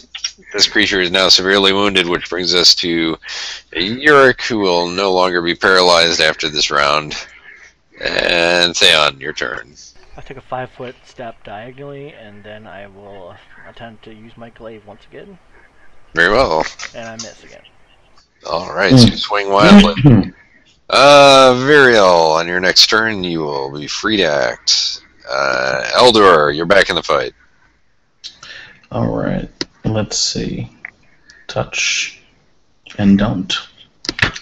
Acid splashing everywhere, but on him. Alright. Eldor sprays a small fortune in priceless antiquities with acid. Clearly the monsters did it. Alright, so the monster, seeing that the tide is turning against it, decides to once again open its mouth wide and let out an ungodly scream. Those of you who made your saving throw are immune to this effect, but the 3 of you who failed must now make another save. Fortitude. DC 12. You got to be kidding me! Jesus. Oh my god! This time you were all paralyzed for 7 rounds. Oh my gosh! Hey, does that provoke an attack of opportunity by chance? Let's see here. That's a good question. Does it provoke? If it's a spatial ability, then most likely no. Let's see here. It is a supernatural ability, so no, it does not. Yeah. Alright, so... I'm actually... I don't want to do it. I mean, I was saving for something better, but I want to do my reroll, if that's alright. By all means. Alright, what's my fort? Fort is 7, so I'm doing +1. Alright, 23. Alright, so you're not frozen, but Variel and Eldor are. Same. And that then brings us to Tim. One more. You're blowing all your magic here. A Ray of Frost is a 0 spell. Oh, nice. And Tim fires off another cold ray, and the creature shatters into chunks of frozen. That's why I didn't want to use the reroll. I'm gonna use. I'm gonna go ahead and position Variel and Elder in an uncompromising position. Like pull Variel's pants down or something. And, You do realize they're paralyzed. They are aware of what's happening. Oh. You realize if you mess around with a They're guy not who unconscious, stabs they're people just from the darkness? paralyzed. Damn it. Oh wait, you guys knew it was happening? Oh, Alright, man. This is gonna make the next adventure really awkward. Yeah. And then he pulled I'll out, tell you pulled out his pants. Eric's gonna do something you guys might or might not care about. He's gonna throw the that stupid enchanted dagger thing on the ground and spit on it and say, "Stupid elvish weapon." go ahead and detect magic. Well, the dagger was magic. Let's see here. What else you find in this room? There is nothing else radiating magic in this room. North or south wall here, door. Hey, let's go top. Oh, and of course, just a hair over a minute later, you guys are no longer paralyzed. Harry, why are my pants around my ankles?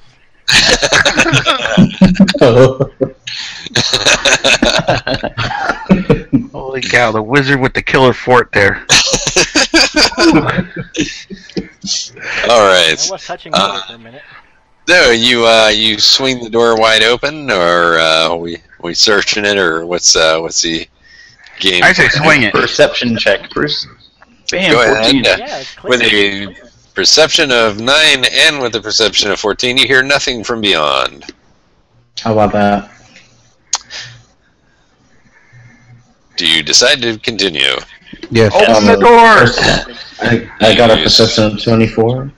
Alright, with a perception of 24, you also don't hear anything. You swing the door wide open, revealing a storage room. This simple room of unadorned stone is piled floor to ceiling with boxes and crates, allowing room for only a few small corridors between these towers of dusty, mothballed exhibits. Nothing else of interest sticks out in this room. Detect magic. Detecting magic, nothing radiates magic in this chamber. Okay then, I say if somebody wants to make a perception check, because mine sucks, let's move on. Yeah, I just do it just for shits and giggles. For shiggles. Hey, I rolled a 15. All right. You don't find anything of interest above and beyond several museum exhibits that are not currently on display. Yep, guys. Moving on, next room. Very good. On to the next room. All right. Let's go ahead and. All right. Just having eagle eyes tonight. Searching or listening at this door as well. Perception, you don't detect any traps. And with a perception 9, you don't hear anything. Want me to swing the door open? Sure. All right. Let me go ahead and give you guys a description. Very well. The door swings open into what is very clearly a public restroom. Oh, good. I've got to go. Holy cow! That's what Indoor I mean. plumbing. Look, Mad laughter echoes in this cramped stone chamber as the door swings wide. The stench of sewage battles the cold of the mist, but through the haze can be seen smears of blood across the floor, walls, and ceiling, as well as the doors of several of the stalls. Oh, A I was man- laughing at a variable or something. A man is here. Let me go ahead and pull him in. A man who is rather well appointedly dressed in what appears to be garb that you would assume a clerk or some other such a middle class individual of Absalom might be wearing, is standing at the far end of the room. He is covered in blood and laughing hysterically as the door swings wide open. Oh my god. Hey, is that Nigel? Based upon your description, Nigel is. This is not Nigel. Nigel is an elf, and this is clearly a human. Oh, okay. Additionally, make a perception check, everyone. Can I take 10?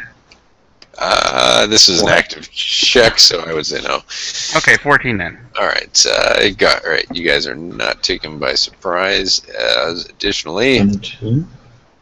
you guys notice the following: out of one of the bathroom stalls is a absolutely massive python.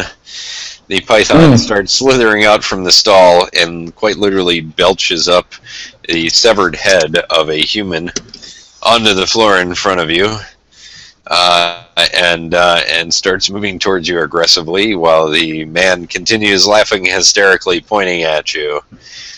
This room, of course, is also filled with horrific myths. Get some initiative here.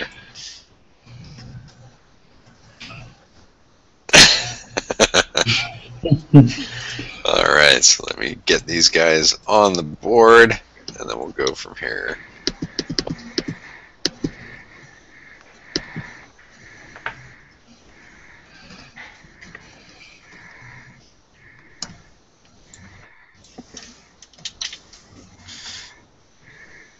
Right.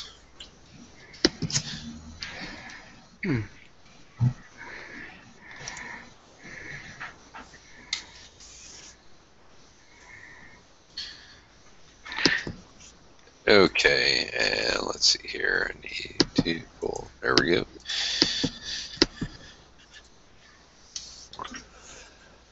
Alright, there is no surprise round because you guys just determined this grisly scene as it was unfolding. I rolled, but it didn't come up. It didn't go up there. Who is that? Hey, it's Tim. I rolled, but it didn't go up there. Oh, why are we missing Tim? Were you targeting your token when you rolled it, Tim? Thought so. Alright, well, either way. It was that's gonna be fixed. 16.8 is what I got. And so it is written. Alright, Yurik, you're going to be responding to this first. Out of my way, I can't see, and I've got... What the hell is that? Oh goodness. This is a bloody massacre of a bathroom. Oh, I Giant wasn't snake. using the kukri, I was using an axe. Does 16 hit it? 16 as you go running up to the snake is a hit. Alright, let me re-roll 1d10 plus 3 if you don't mind. Sure. Oh, it's not 5. It's fine. Alright. So -5 damage. Alright, so you take a pretty long gash in the side of the snake, and the long gash produces what appears to be a partially digested human arm that immediately protrudes from the wound. What the heck? That then brings us to our well-appointed fellow who's covered in blood and laughing hysterically. He comes running forward and attempts to slam Yurik with his bare fist. Oh my gosh. And let's see here. Let's see how that turns out for him. 15 versus your AC, Yurik. My beard stops him. All right. The beard softened the blow as he's laughing hysterically, pounding on you while you're trying to fight off this massive snake. Varial, what would you like to do?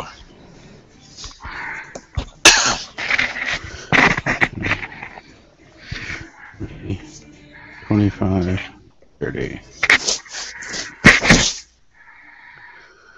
And a single flank attack. We should get sneak, but I need to add that. Very well. 23 will certainly hit.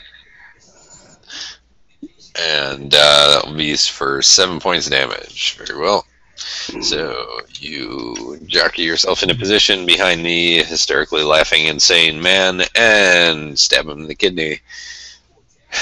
He continues laughing, although there is now a bloody froth coming out of his mouth as he laughs. That brings us to Theon. I'm going to concentrate, grasp my holy symbol, and cast channel positive energy on everybody, excluding Matt, Laughing Guy, and Snake. Very well. You can go ahead and roll it. Alright, everybody heals 3 points of damage. And, of course, except for Laughing Guy and the Snake. Ah, I feel rejuvenated. Well, we are in the bathroom. Tim, your turn. Yeah. Frost mouth guy right here. Very well. You gotta be kidding me. Alright. You send a blaze of freezing cold air right past Varial's head. It was a warning shot. Alright, that then will bring us to the massive constrictor snake that takes a 5-foot step out of the stall as it was partially submerged in the plumbing. And it attacks Yurik. Let's see here with a bite attack. So 17 versus your AC, Yurik. Negative. Shield. Alright. You block the snake as it strikes at you with your shield. And that brings us to Eldur. I will do a beautiful hit, and no, does not acid at this guy. Alright, well, the fortunate thing is they don't have a lot of priceless artifacts in the bathroom, so the damage will probably go unnoticed. Hey, speak for yourself, The man. toilet. When I go to the Although bathroom, it's priceless. The tile work is quite exquisite. Yurik. Yurik's infuriated. Eric's so infuriated. Someone's laughing at his beard, so he'll turn to the guy and attack him. Very well. Oh, Yes. wow. Apparently you were very upset. Go ahead and roll your confirm. Nah, just 13. Does it confirm? Let's see here. Does 13 confirm? Yes. That All right, 16. Yes, indeed. 16, he is dead as a doornail. Like Oh, wait, no, wait. Not dead. Let me check that. Let me check. I gotta see his fortitude because this is gonna be close. Or his constitution score. Oh, he is still alive. He's dead, but not dead. He has Not bad then. His dying you dead. you can clearly identify at least 4 organs. He doesn't need those. He's good. But somehow or another, he's still faintly laughing.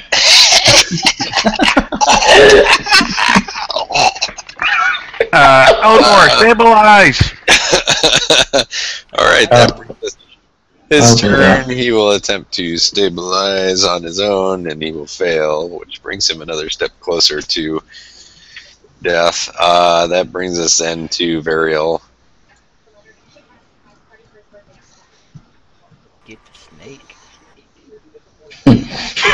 Enclosure snake, I mean bathroom snake.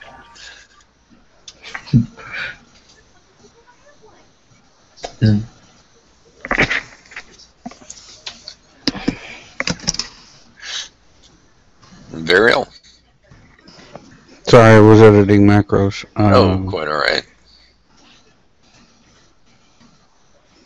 Isn't what supposed to be a troll? The man in the bathroom? And Oh, I see what you did there.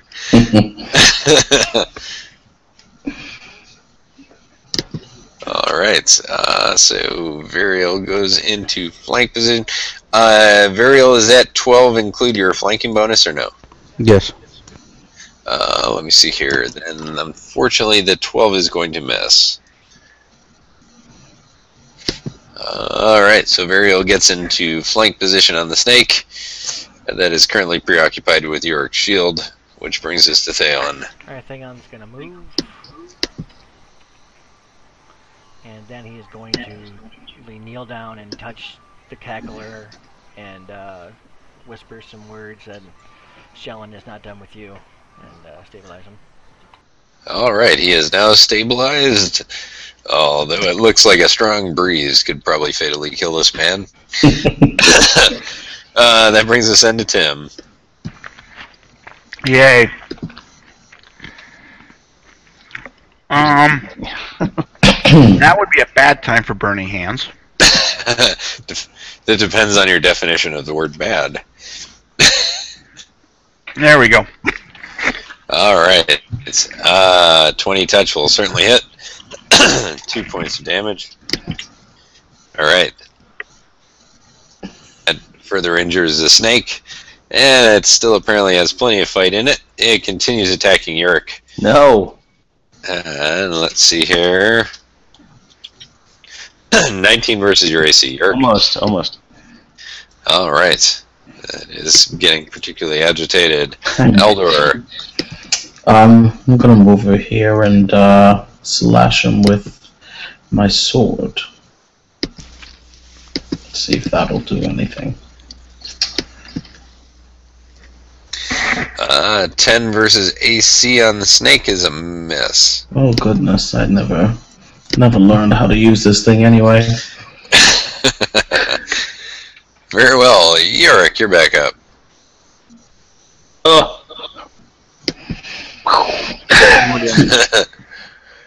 21 will certainly hit for 10 points of damage, and the lower torso of an individual comes spewing forth from that new wound that you cleave into the side of the snake. However, it was only the lower half of the torso of an individual. The remainder of its body is still MIA. That then brings us to Varial. Okay. I should be able to full attack.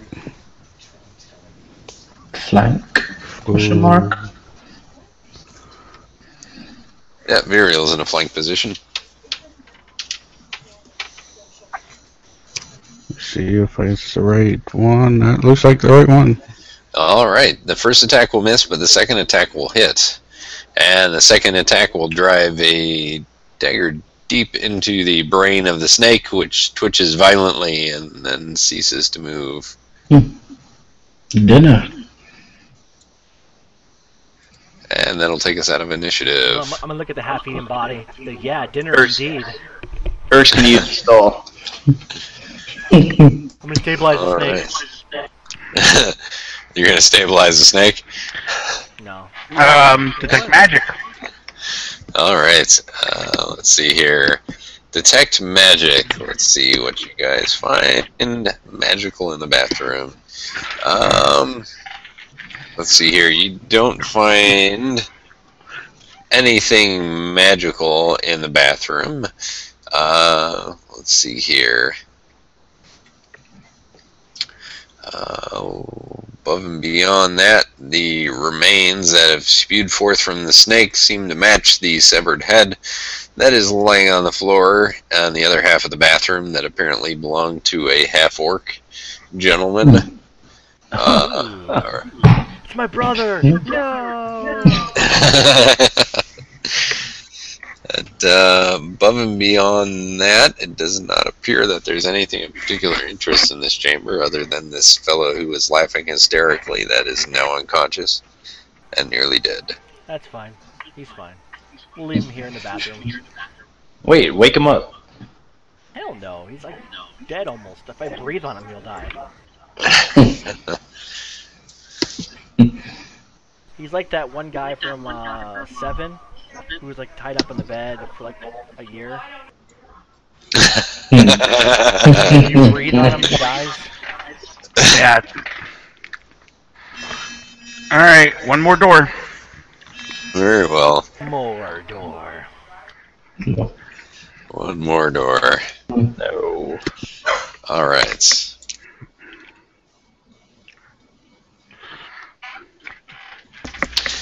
Okay, so you hear strange sounds coming from beyond this door even as you approach it.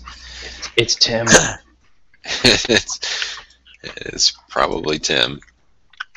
Let's see here. Let's see here. Take a 5-minute water break.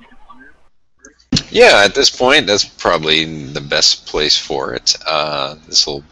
This will be the last room to explore, as this is a relatively short scenario. So, why don't we take a quick AFK? We'll say 5 minutes. Hit the bathroom, grab yourself a drink, and prepare yourselves for the end of our story tonight. Alright. All right. Be right back in 5 minutes, guys.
Are you there, Mike? Don't think he's back yet. That's fine.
So this is fun.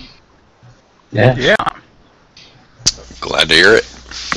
It's actually my first online campaign. Really? Oh, you got a good GM. Yeah. An excellent GM. I actually have played 5 levels of Emerald Spire with Mike. Oh, did ya? Yeah, the first... I missed like level 3 or 4, but if you remember a dwarf in the beginning with a big freaking hammer, that was me.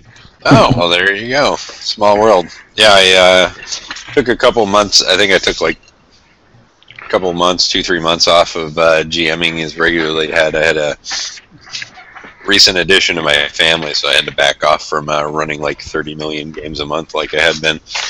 But yeah, I've actually got to finish running some of the last couple levels of Emerald Spire. I think I left off at like level 9 or something like that.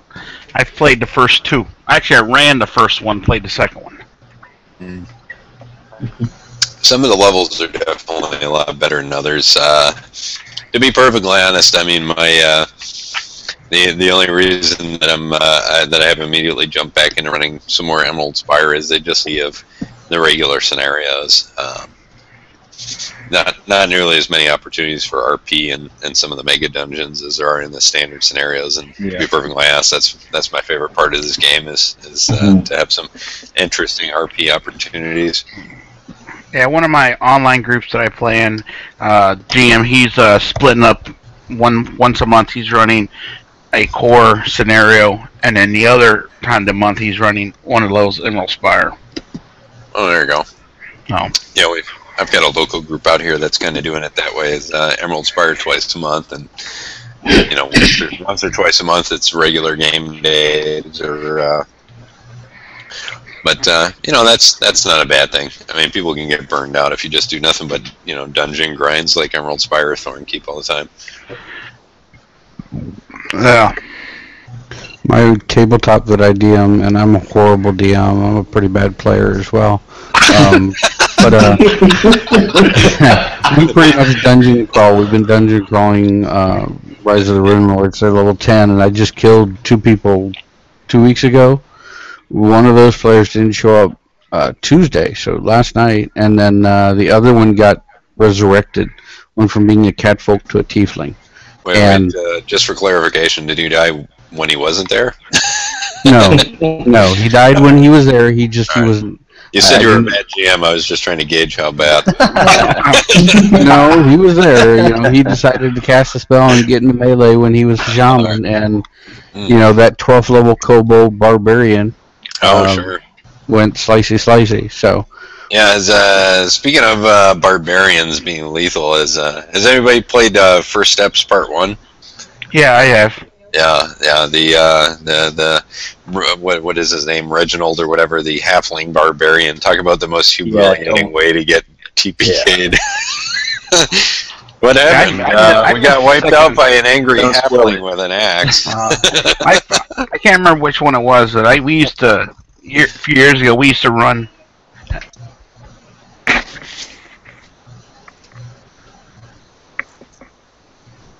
Technical difficulties? Excellent story.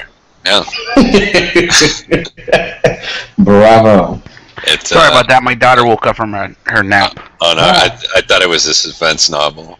No, I was saying I can't remember which one. We used to run all 3 parts when they were legal. Oh yeah. And my favorite one was the old lady with all the cats.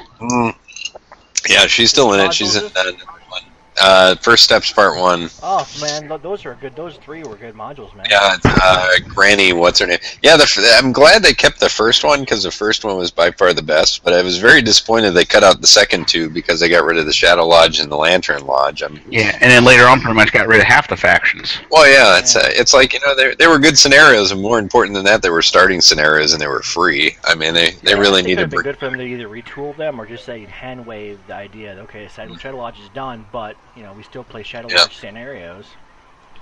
Yeah, I'm still not particularly. That's a little sore subject for me. I'm still not very happy about them taking away the Shadow Lodge from us. I thought that was the most dynamic and interesting lodge that we had.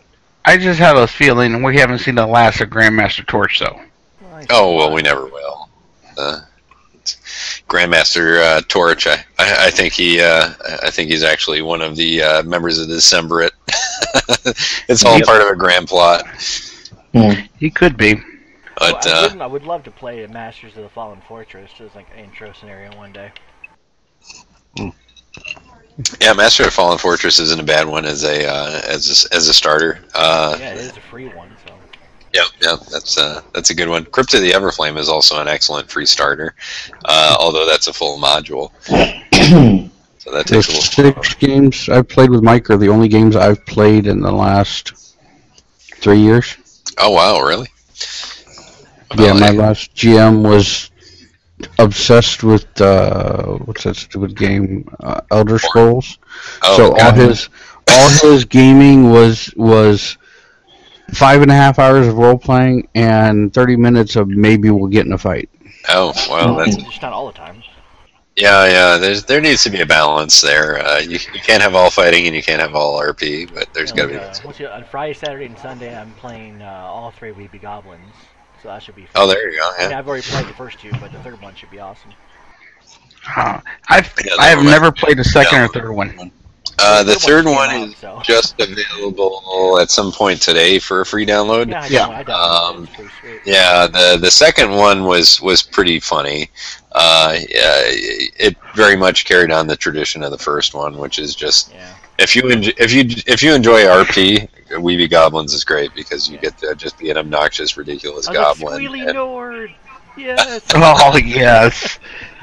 And of course, that's an animal companion boon now. That's great. The third one, he actually the Squealy's one of his animal companion for one of the characters. That's freaking hilarious, yeah. Oh my god, no way. Yeah, well, like the second one had some of the best loot of any core module or scenario you can get. It's great. Oh yeah, it had all sorts of fun stuff in that one. And the Owl Bear companion unlock was very popular, obviously. But anyway, yeah, we're a little off topic. We've definitely got more than 5 minutes. Give me an X if you guys are here and ready to go. Yeah. There it is. All right, that's everybody. And Yurik, I'm going to assume that's an X. So as you approach this, as you approach the end of the hallway, you find the door wide open. From beyond which comes a tribal drum beat of almost a primitive origin that seems to run in a cadence similar to your own heartbeat as it escalates as you approach closer. Reaching the open doorway, choked once again with the strange mist, mock vines cling to the wall of this grand exhibit hall, and huts of grass are strewn about the open area. At the center of this sprawling chamber, a great stone ziggurat rises out of the mist, almost scraping the 50-foot-high ceiling. At the top of the ziggurat, a rail-thin elven gentleman is strapped to an altar, his bare chest painted with strange sigils and monkey paw-shaped blots of paint. Surrounding the room in a multitude of location is an army of screaming apes and baboons and monkeys that seem to be holding some kind of a strange primitive court here around this macabre sacrifice. All right, this sounds like fun. What the heck? All right, I cast shield. Holy crap! Close the door. We gotta go. Hey, Mike, catch it. I'm casting shield. Oh, very good. Mage armor. Why can't I cannot see. I cannot see. What does that smell? I totally want to be an evil cleric right now so I can channel negative energy. All right. Do you brave adventurers carry forth into this room and save? Man. Screw him. Fuck that guy! I'm out of here. There's monkeys. All right, I think I can see the monkey. They throw poo at us, man. So that's a big monkey, right? There is an absolutely massive ape in the center of this chamber. All right. I think All right. As you stand bravely in the doorway, he stands defiantly on back legs and pounds his chest, which echoes and sends the rest of the apes in the room into absolute madness as he bares his fangs and screams I wanna a cast the defiant spell. roar. I want to guess magic missile. How about we Against cast... everything. Let's go ahead and roll initiative.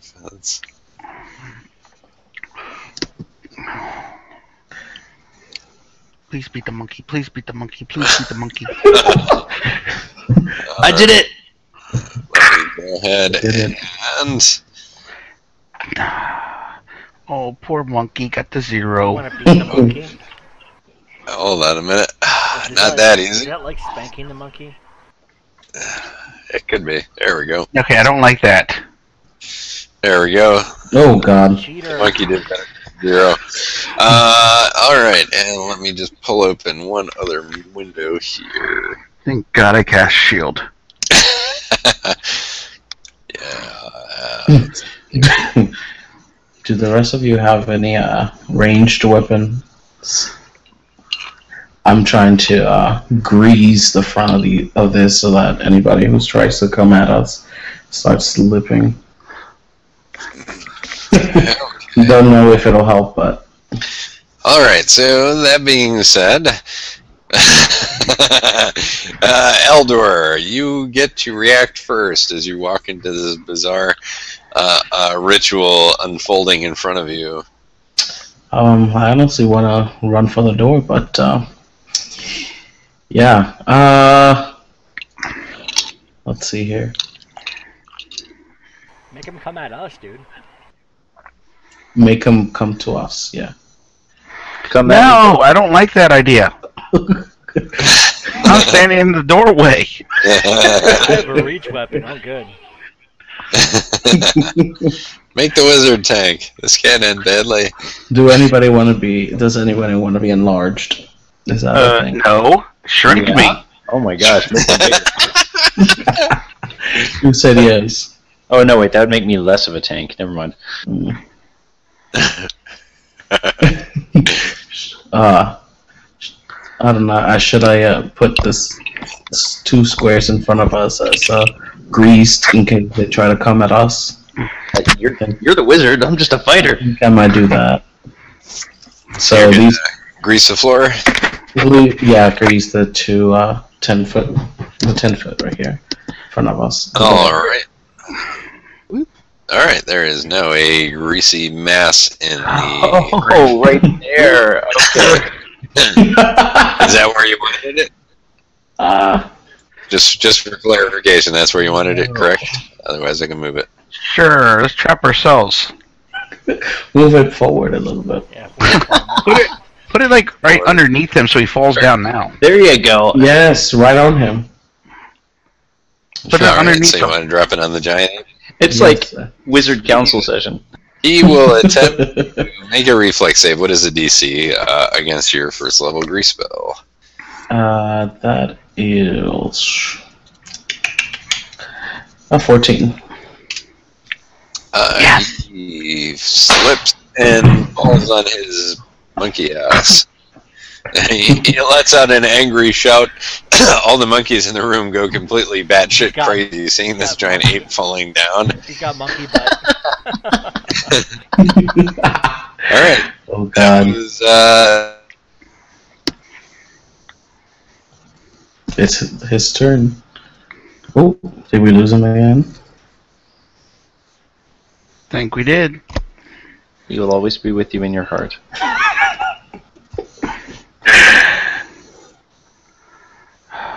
You'll be in my heart.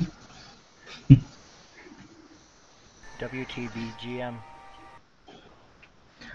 No matter what they say. Oh my gosh, unplug your internet.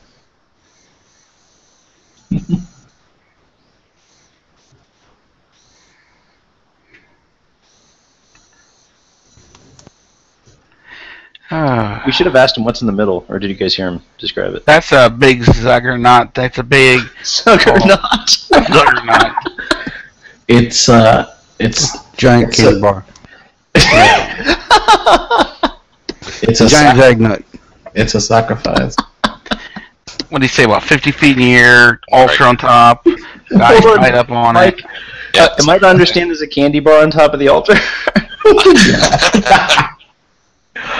Oh god. We lose him again. Elf or into eating elves, I suppose you could determine that would be candy.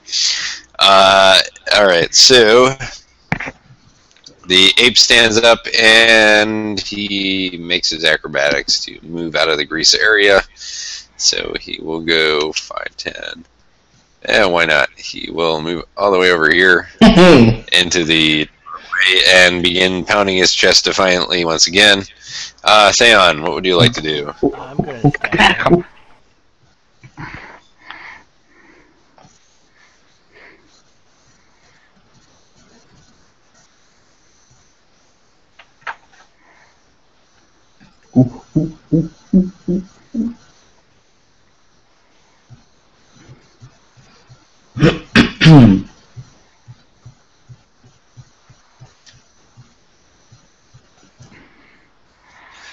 Tim, your turn. Okay, Did I hit him? Yeah, Theon, you hit him for 6 damage. Yeah. alright, I have like no acrobatics, but so I will attempt this anyway. I'm going to attempt an acrobatics to not provoke. Yeah, this is going to fail miserably, probably. You're going to try to tumble through him, is that right? No, not tumble through him, tumble away. Oh, okay. Holy cow, I don't believe it. The ninja wizard. Alright. Alright, and I want to use my arcane bond to cast sleep out of my spellbook. Oh, very well. Alright. Keep in mind, sleep is a full round cast, so that'll go off at the end of your next turn because you had to use a move action, so you can spend a standard to initiate the cast. I am good with that, I just wanted to get away. Very good. Alright, Varial, you are now suddenly all alone with an ape that's nearly 10 foot tall. I'm going to do a full attack against it. Very good. That, of course, is the rational response. Let's see here. 8 and a 14. Unfortunately, both of those miss as the ape dodges quickly out of the way of your blades. Yurik. Alright. You finally found a man hairier than you. Yeah! He'll go up to it and... I've never attacked defensively before. What is that? This is the largest dwarven woman you've ever seen. -4 to hit, +2. Yeah, if you take a -4 to your attack roll, you will get a +2 bonus to your AC. Who cares? It can hit me. I'll just do a regular attack. Very good. Yeah, and I swing and chop the freaking heck out of the door. All right. The door certainly regrets what it said about your mother earlier. The monkeys in the room go into a riot cheering. Glad I waited the full round for that, though. All right. And at this point, let's see here. Let's come over here.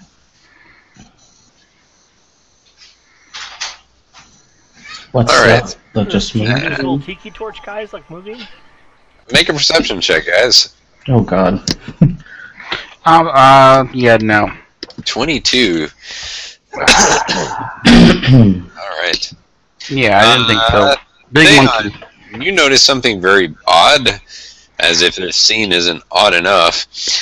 Apparently mixed in with a crowd of various monkeys, apes, and baboons, there is a couple of what appear to be diminutive wooden ape statues of bearded apes that seem to be making their way amongst the crowd in various parts of the room.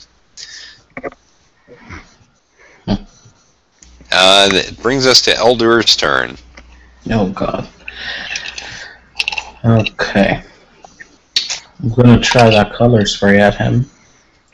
Excellent. And Agree. Keep in mind it is a close close spray, so there will be some collateral damage. Oh God. Wait, am I the collateral damage? Because There's a 15-foot cone. don't tase me, bro. Theon's just gonna laugh. Okay. Alright. Will save. All right, let's. That's awesome. I'll be generous and say you're only going to hit Yurik with this spray then. Oh, never mind. No, what? Hey, so generous. He missed last time anyway, dude. Well, a 15-foot spray is one of two shapes here. Let me go ahead and draw. You can either do something like this, straight out from you, or you can do one of these. Okay, my life's in your hands. I'm gonna make my. So if you do it, you're hitting at least one of your allies. Did you know Will is a spider's best save? 6, that is. All right, so I will also roll for the monkey or the giant ape, and this is a will save. Just be glad the monkey doesn't have reach. Who says he doesn't? I know, what the heck is that? Oh God, it's so large. Are you casting defensively? Too late. Good question. Too late. I'll retro that and allow you the opportunity to roll defensively. I would suggest you do so. Go ahead. Yes.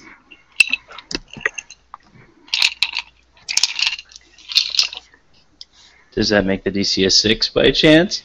No. Oh, well, that's it. Elder, make me a concentration check real quick, because if the creature is provoked in attacks, it'll interrupt your casting, potentially. Oh boy. Alright. That failed. So the upside is... It might miss you. The spell doesn't go off. The spell does not go off, it does Yeah. not provoke, therefore you did not just stun Yurik. But Good. you did lose the spell, unfortunately. I just did. Alright, so Elder attempts to cast a spell, and he's distracted by the 10-foot freaking gorilla that's waving his hands over his head. Is Elder an elf? I am. I knew it. Either that or he's a dude with really pointy ears. Alright, that brings us to the ape. Let's see here. Who is he going to... He is... Wow, alright. He's got a couple attacks, so he's going to Awesome. get out on everybody. He is going to attack... let's see here, Variel, and he'll also attack Elder with a claw attack, and then he'll bite Yurik. So he's going to spread the love. So, let's see here. Okay. Just give him trample. Just. Alright, so we'll start off. Alright, so this is against Eldur, critical miss. Variel, 14 on AC. And Uriel, he attempts to bite you at 25. Well, technically you said Uriel. Alright, I'm sorry, how much? I meant Yurik. Alright, so Yurik, you are bit by the massive ape, which for anybody else other than a dwarf might bring to mind questions about sanity, Is that like or is that like sanitation. Brangelina, you know, Yeah. Oh, very good. There we go. 7 points of damage as Yurik is bit by the giant gorilla, who howls madly. And let me just check one other thing. Oh my gosh. Okay. So that was it for now. Theon. No. I'm gonna stab.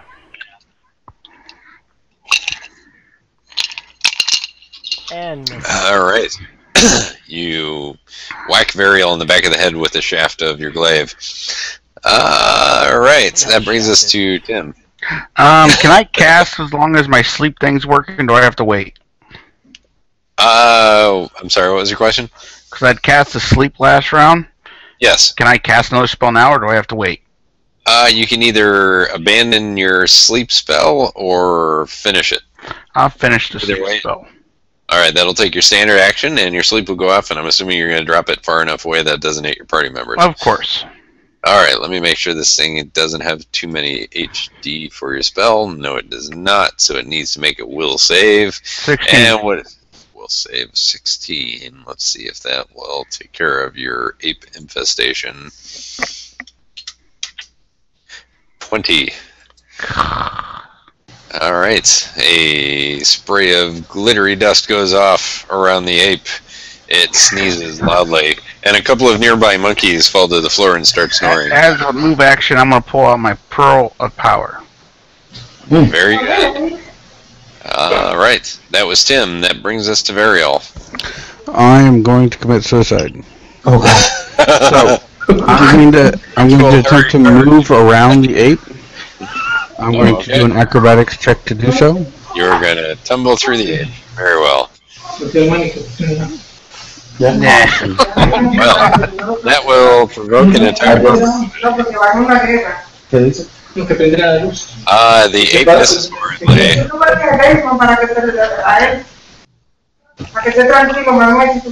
Alright.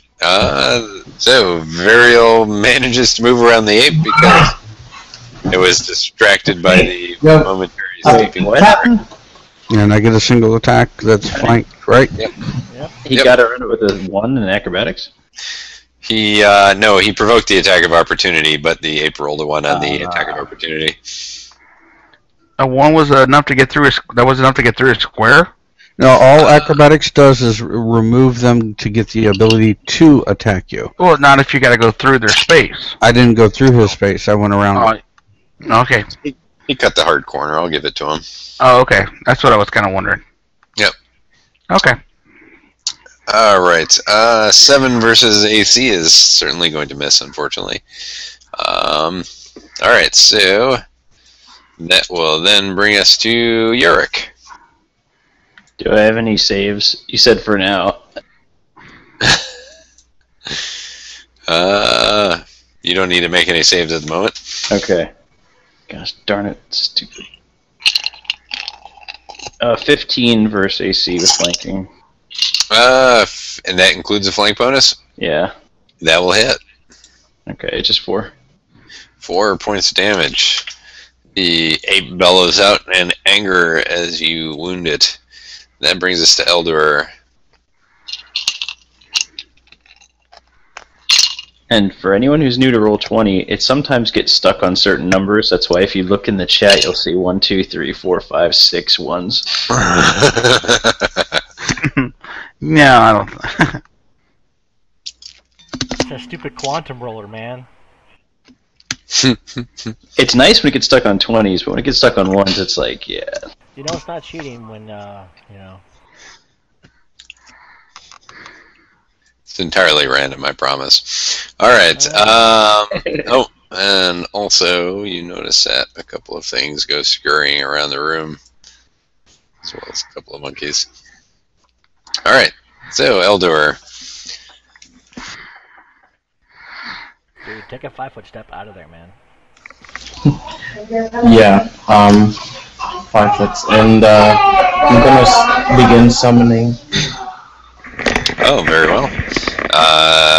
Summon Monster 1, I assume. Yes, sir. Very well, that'll go off next round. That brings us back to the giant gorilla in the room.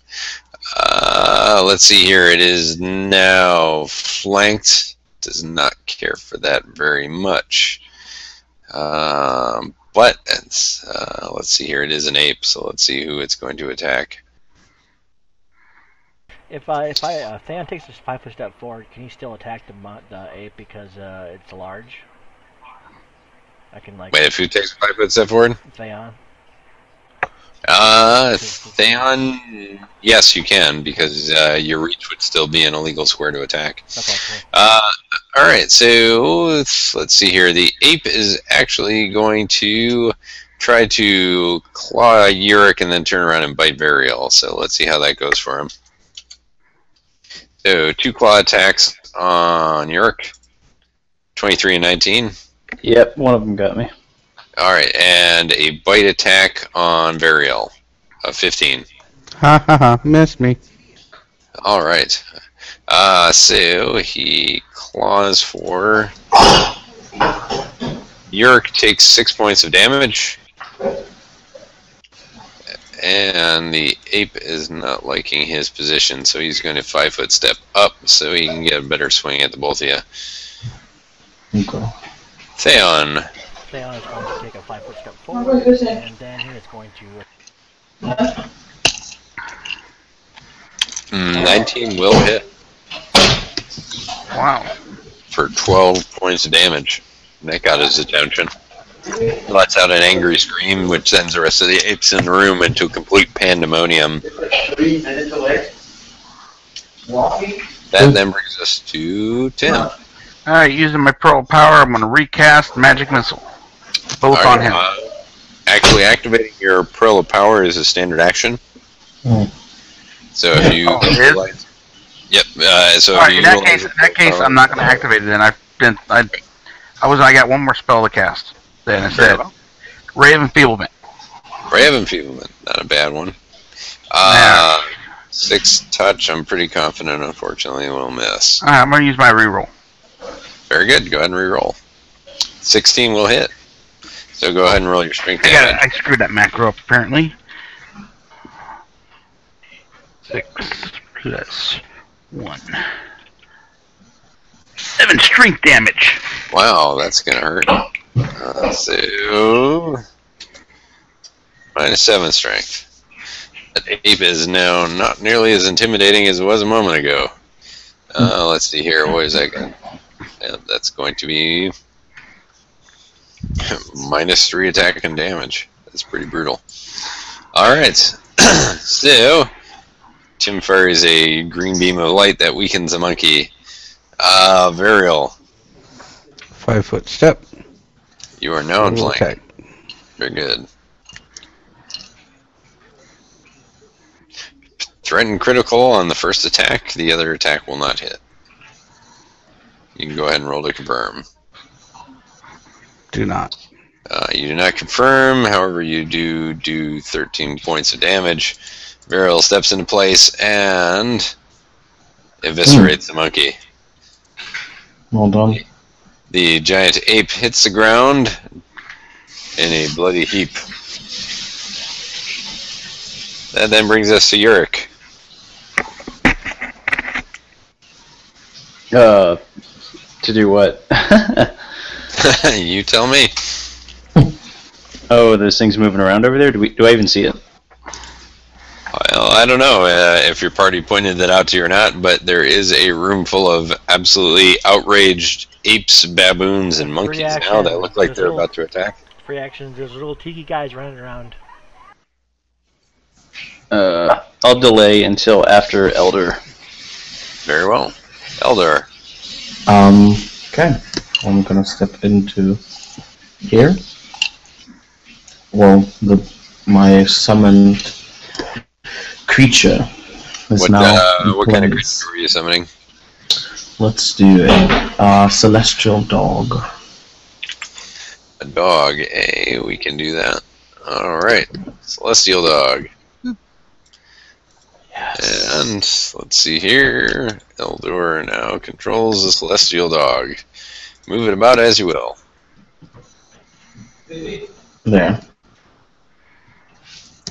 And it's gonna attack that. Jump. Or whatever that might be.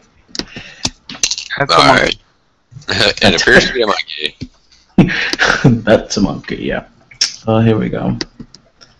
Are you attacking a monkey? Alright, you attack at the monkey, and that monkey screams in terror and goes running away from the dog, even though the dog is sitting. And of course you still have all your actions this round, Eldor, because that just simply went off of the beating around. You still have a standard action if you wish. Okay. I'm going to do my famous move on that tiki down here. Very well. Okay. Alright, you fire off a ranged touch on that creature against AC 11 is a hit.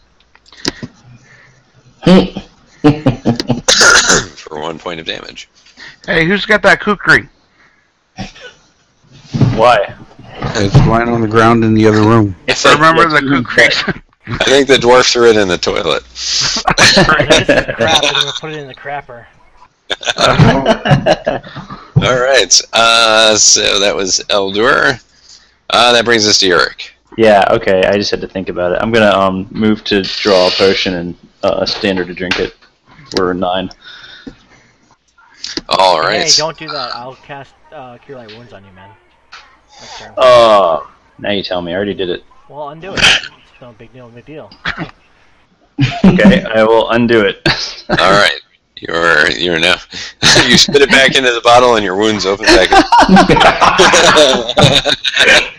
Oh, damn it! Yeah, I got it back, man. Don't worry about it.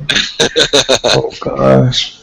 5, 10, 15, 20, and I scare the monkey away in front of me. I don't know. That's all I do. All right. You make faces at the monkey. All right. Let's... I need to get near someone. I don't know who said that though. Theon did, and don't worry about it. I'll take care of it. All right. So let's see here. So the let's see here. The little statue thing comes dashing forward and attacks the celestial dog. No, Let's leave the see. puppy alone, man. It attacks the dog with extreme prejudice. Threat and critical. Bravissimo. 16 to confirm. Yeah. Think that confirms on a celestial dog.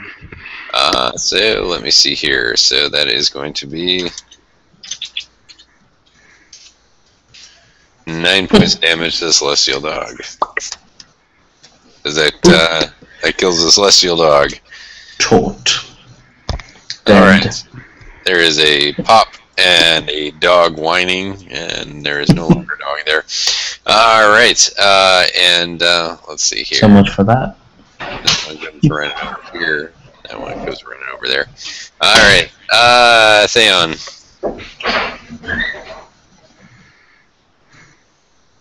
Alright, I'm going to go ahead and move. And then I'm going to touch Urik's shoulder and be like, Shellen is with you. And Cure Light Wounds. Oh, there we go. Alright, your kills 8 damage. That then brings us to Tim. 5, 10, 15, 20, 25.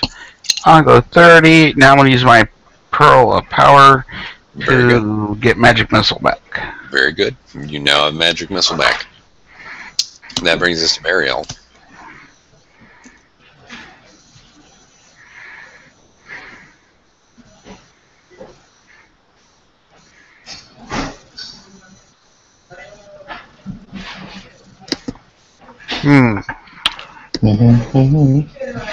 You with us still?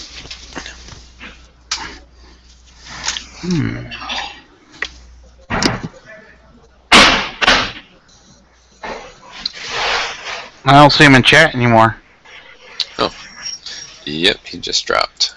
Oh, alright. Let's see here. It might be better if you delay him till after Urk anyway. Fair enough. Let's just repost here. I'm sure he'll be back in a second. Alright. I will delay him momentarily. Eldur. I'll try that again. Let's see if that one. Alright. Last time. 15 will hit 6 points of damage. We'll do some damage. To the tiki. Alright. Beginning to notice that this thing is pretty resilient to damage, even your elemental damage. Oh goodness.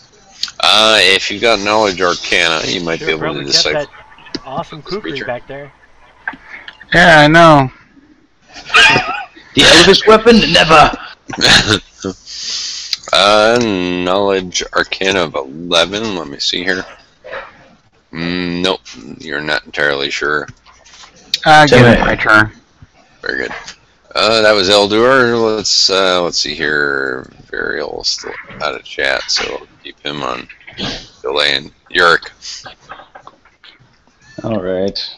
Can I move around the monkeys? Yeah.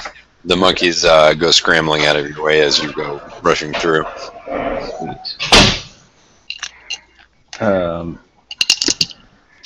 So I don't know if that does any damage or not, but I hit it. 25 certainly hits for 5 damage. The wooden monkey figurine with a beard apparently is extremely resilient. Doesn't do any damage to it. Oh man. Alright, I'm just going to put Burial on delay till he returns. So the monkey statue will instead attack Yurik. So let's see, now that there's no dogs for him to pick on. So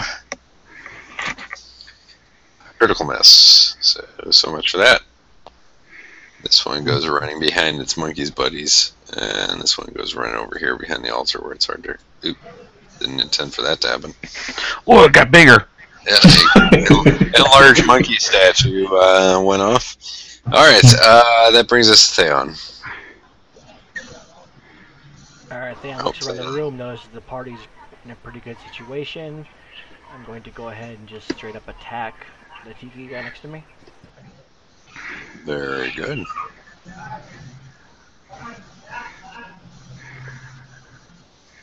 Uh, 19 will hit for 8 points of damage.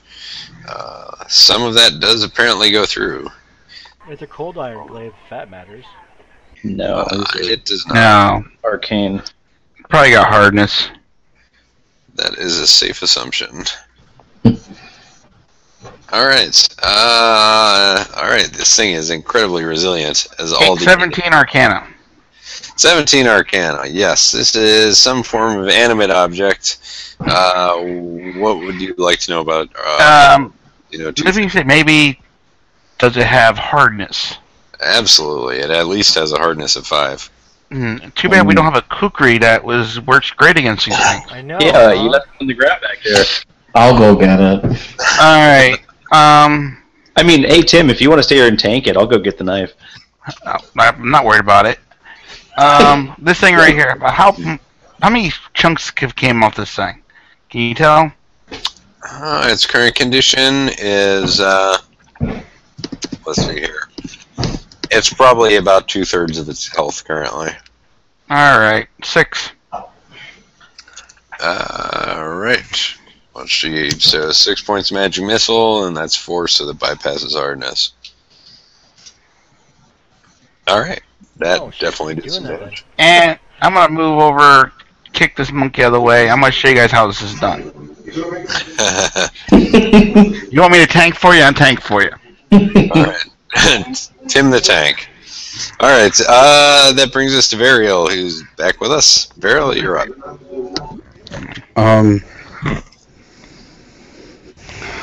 So we've decided to destroy the idols. Okay.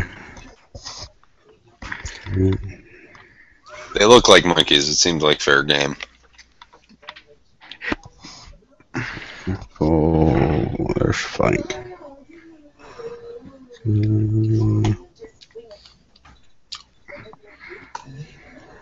There we go.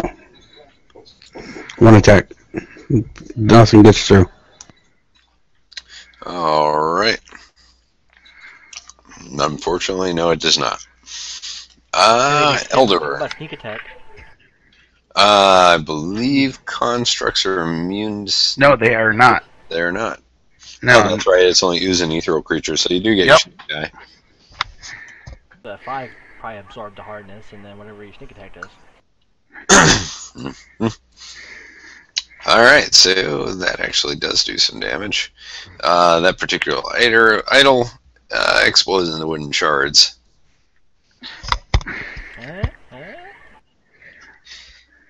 That brings us to Eldor. Go grab a knife. Exactly that. I would tell the dwarf to go get it, but he's slow and take forever to do it. Quadruple move. Yeah. I'm gonna go do that. You're gonna have to reach into the crapper and get it out. I left you a present there too. It's not in the crapper, it's right here by the table. And I get it. I just used the full round to run. So. Alright. So, that would be Eldor then, so Yurik. Alright. Hit 7, so I guess 2 gets through, maybe? That thing was dead. That thing was already destroyed. Oh, I was there. Okay. No, sorry. Varial destroyed it. I'm tanking this when you get the other one. Make sure you run through the grease at full dwarf speed. I know. Was that extra slow? Alright, go ahead. Alright, so Yurik goes charging ahead. That brings us into the remaining idols. This one goes running off here to hide behind the monkeys. This one decides to attack Tim. 7 versus your AC, Tim, is probably not going to do it. Very well. Theon. Theon is going to go ahead and move up to here and then attack. Yeah, I'll tank, but I'm not hitting anything. Let's see here. 9 versus AC, unfortunately, is a miss. Which will bring us to Tim. Alright, since my melee attack is pretty much pointless because I can't do enough damage to even hurt it, I am going to go in total defense. Very good. Plus 4 to your AC, sir. Which, just so you know, puts me at a 24 now. Wow. Hell yeah. Pretty decent. Varial.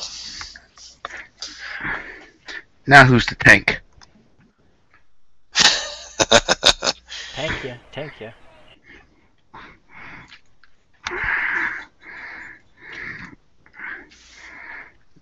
And I think, oh yeah, unfortunately. Yeah, we lost her. him again.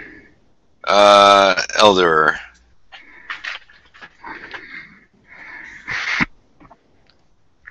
Can Elder use the knife, or who can use it?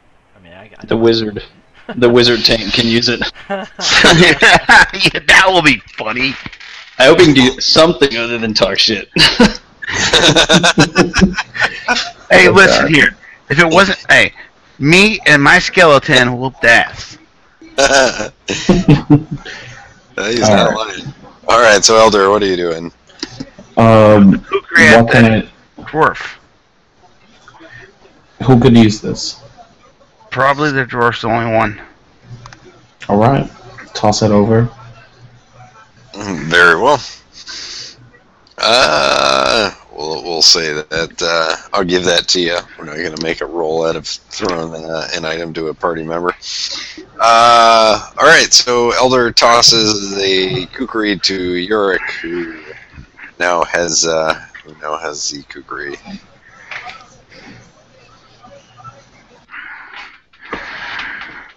Where the hell did that thing go? Oh, okay. I'm done. Here. Alright. Dwarf vision right here.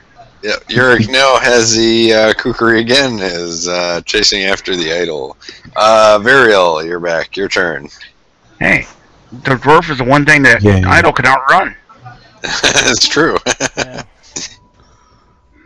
2, 3, 4, 5, 6.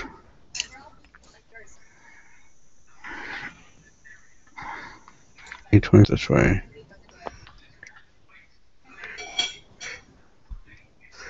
And then single attack. Alright, go ahead. Yeah, it looks like you flank it, but I got no chance. Alright, the die roller is not with you guys tonight. That brings us to the idols. The one idol will attack Tim the tank. 11 versus AC is a miss. The other one will move over here and try to hide behind his monkey buddies. Theon. Theon is going to, yeah. That'll hit. Yeah. And that'll that'll do some damage. Alright, so you put a pretty impressive dent in this wooden monkey figurine that is attacking your wizard. That then will bring us to Tim. Total defense. Oh, alright, Tim continues to dodge and weave. Eldur. Is that person in the middle still alive, or? As a matter of fact, as you look up at the top of the obelisk, he is tied to an altar covered in strange red paint and what appears to be monkey prints and bizarre runes, and he is screaming and howling madly. Well, I'm pretty much useless as a wizard, so I'm gonna go get him. Alright, Elder goes running up the obelisk. We'll say that it's easily a double move to get towards the top there, and will allow you to continue on your next turn. Yurik. Alright. I suppose everyone wants me to charge it with the elf weapon, so I guess I'll just do that. Alright. The dwarf with the elven weapon goes running up. 15 versus AC. I actually attacked with the wrong... What? Toss me.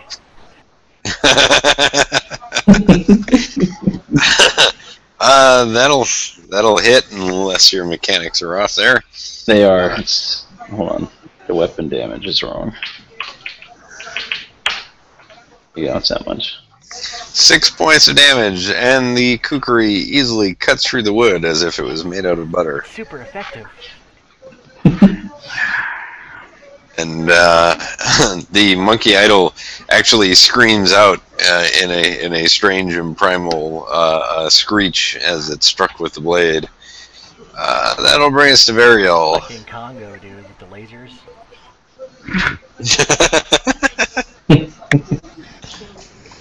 And we try again. Maybe 1 point. Well, nope, that one missed. So nothing. Let's see. Okay, unfortunately, the first one struck but did not penetrate its hardness.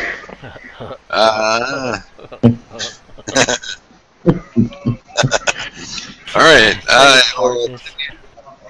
I will attack Tim with a 22 versus AC. Nope.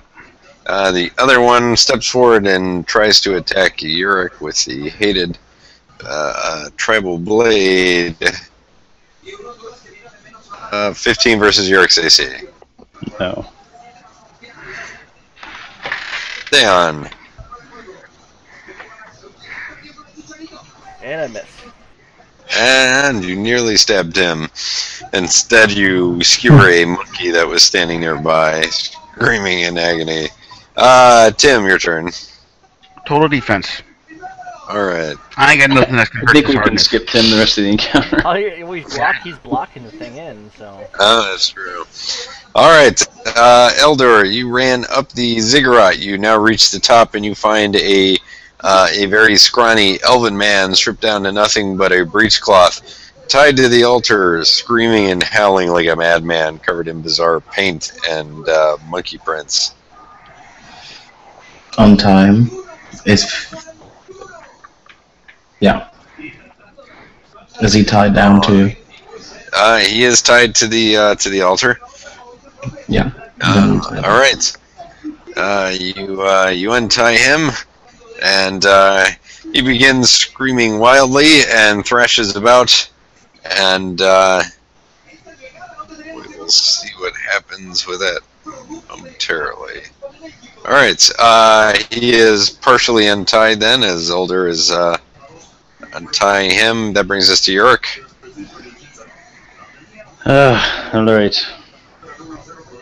Use 7 that more. elven weapon, you dwarf. All right. I'm gonna go stab the wizard next, just so everyone's clear on what I'm gonna do. I bet you couldn't hit me.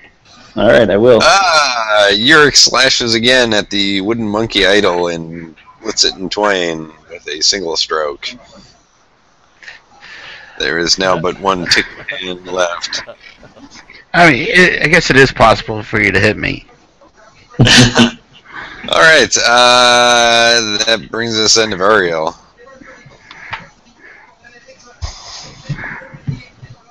Who is delayed?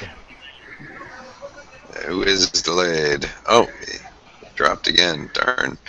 Alright. Right. So we will proceed then to the last monkey guy. Last Mohican. He will attack Tim once again. 17 will miss. And a nasty surprise for Aldur. The screaming elven madman that was tied to the altar sits up and flails at you with his bare fists. Oh god. And critically misses as he lunges wild at you, but is still tied by his ankle to the altar and rolls off it awkwardly to the side. I try to contain him and scream, "Stop that! Down, boy!" Down, you. Down, Nigel. Bad character. Alright.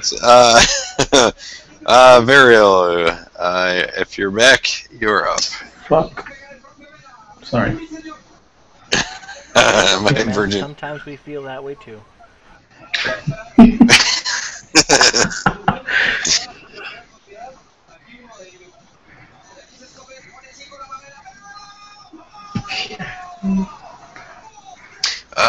Let's see. He's here. back. He's muted though. It looks like. Burial, you are muted if you're trying to speak.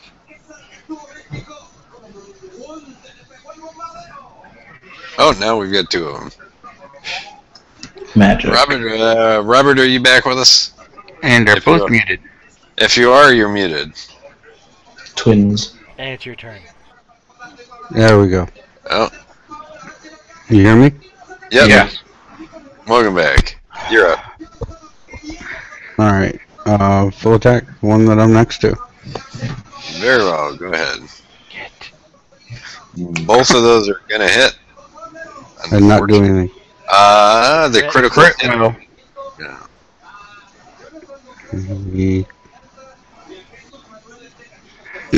Oh, all right. Well, At least you hit sometimes. that's what counts. Theon. I am going to attack. That'll hit, and that will destroy the last remaining idol. Yay! And at this point in time, a bunch of different things happen. For one, all the monkeys stop screaming instantly in unison, and the deafening sound in here that sounds like the primate house at your local zoo during feeding time suddenly gives way to stunning and almost numbing quiet.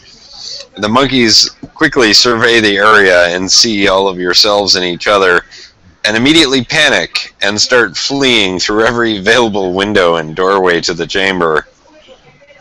Additionally, the elven man that was tied to the altar that was screaming and flailing about wildly and attacking Elder immediately regains his senses and begins to inquire, "What is happening here? Why am I down in my skivvies and covered in strange paint?" Yeah, about that. Yeah. We took off your pants and put them on your ankles. I wasn't paralyzed by a Valgul, was I? The monkeys quickly exit the chamber, with the exception of the ones that were killed, intentionally or inadvertently. Of course, leaving behind the elven man on the altar and a very bizarre aftermath from the battle.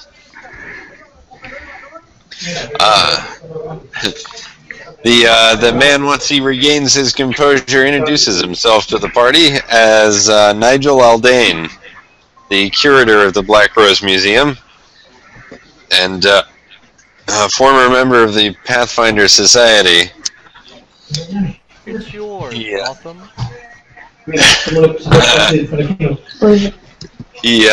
Let's see here.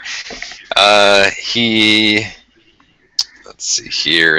Additionally, the mists you notice are also very quickly dissipating from the nearby area inside the museum, and then entirely are vanished within a matter of moments. Nigel is incredibly grateful for his rescue, and he gives you a rare weapon from his own personal collection to express his gratitude.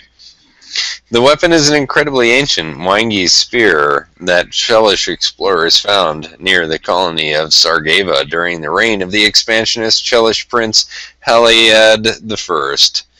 It would be worth a great deal to the society, and they'd hungrily pay to include it to their collection. For all intents and purposes, this spear is a bejeweled masterwork spear with brittle white bird feathers tied with crumbling leather straps beneath the still sharp spearhead. Worth a fair amount of money. Additionally, you have earned the favor of the Black Rose family, and more importantly, Nigel Aldane, and have broken the curse of the Tikatan.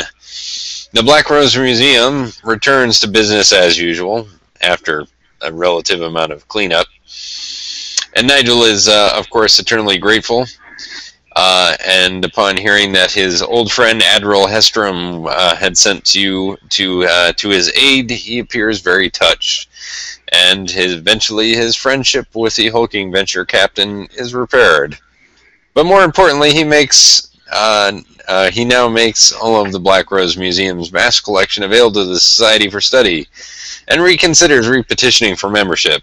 But more importantly, he will undoubtedly call upon the Pathfinder Society in the future when, time after time, and time again, bizarre mishaps happen in the museum, which are beyond the scope of the Black Rose family to deal with and require Pathfinder intervention.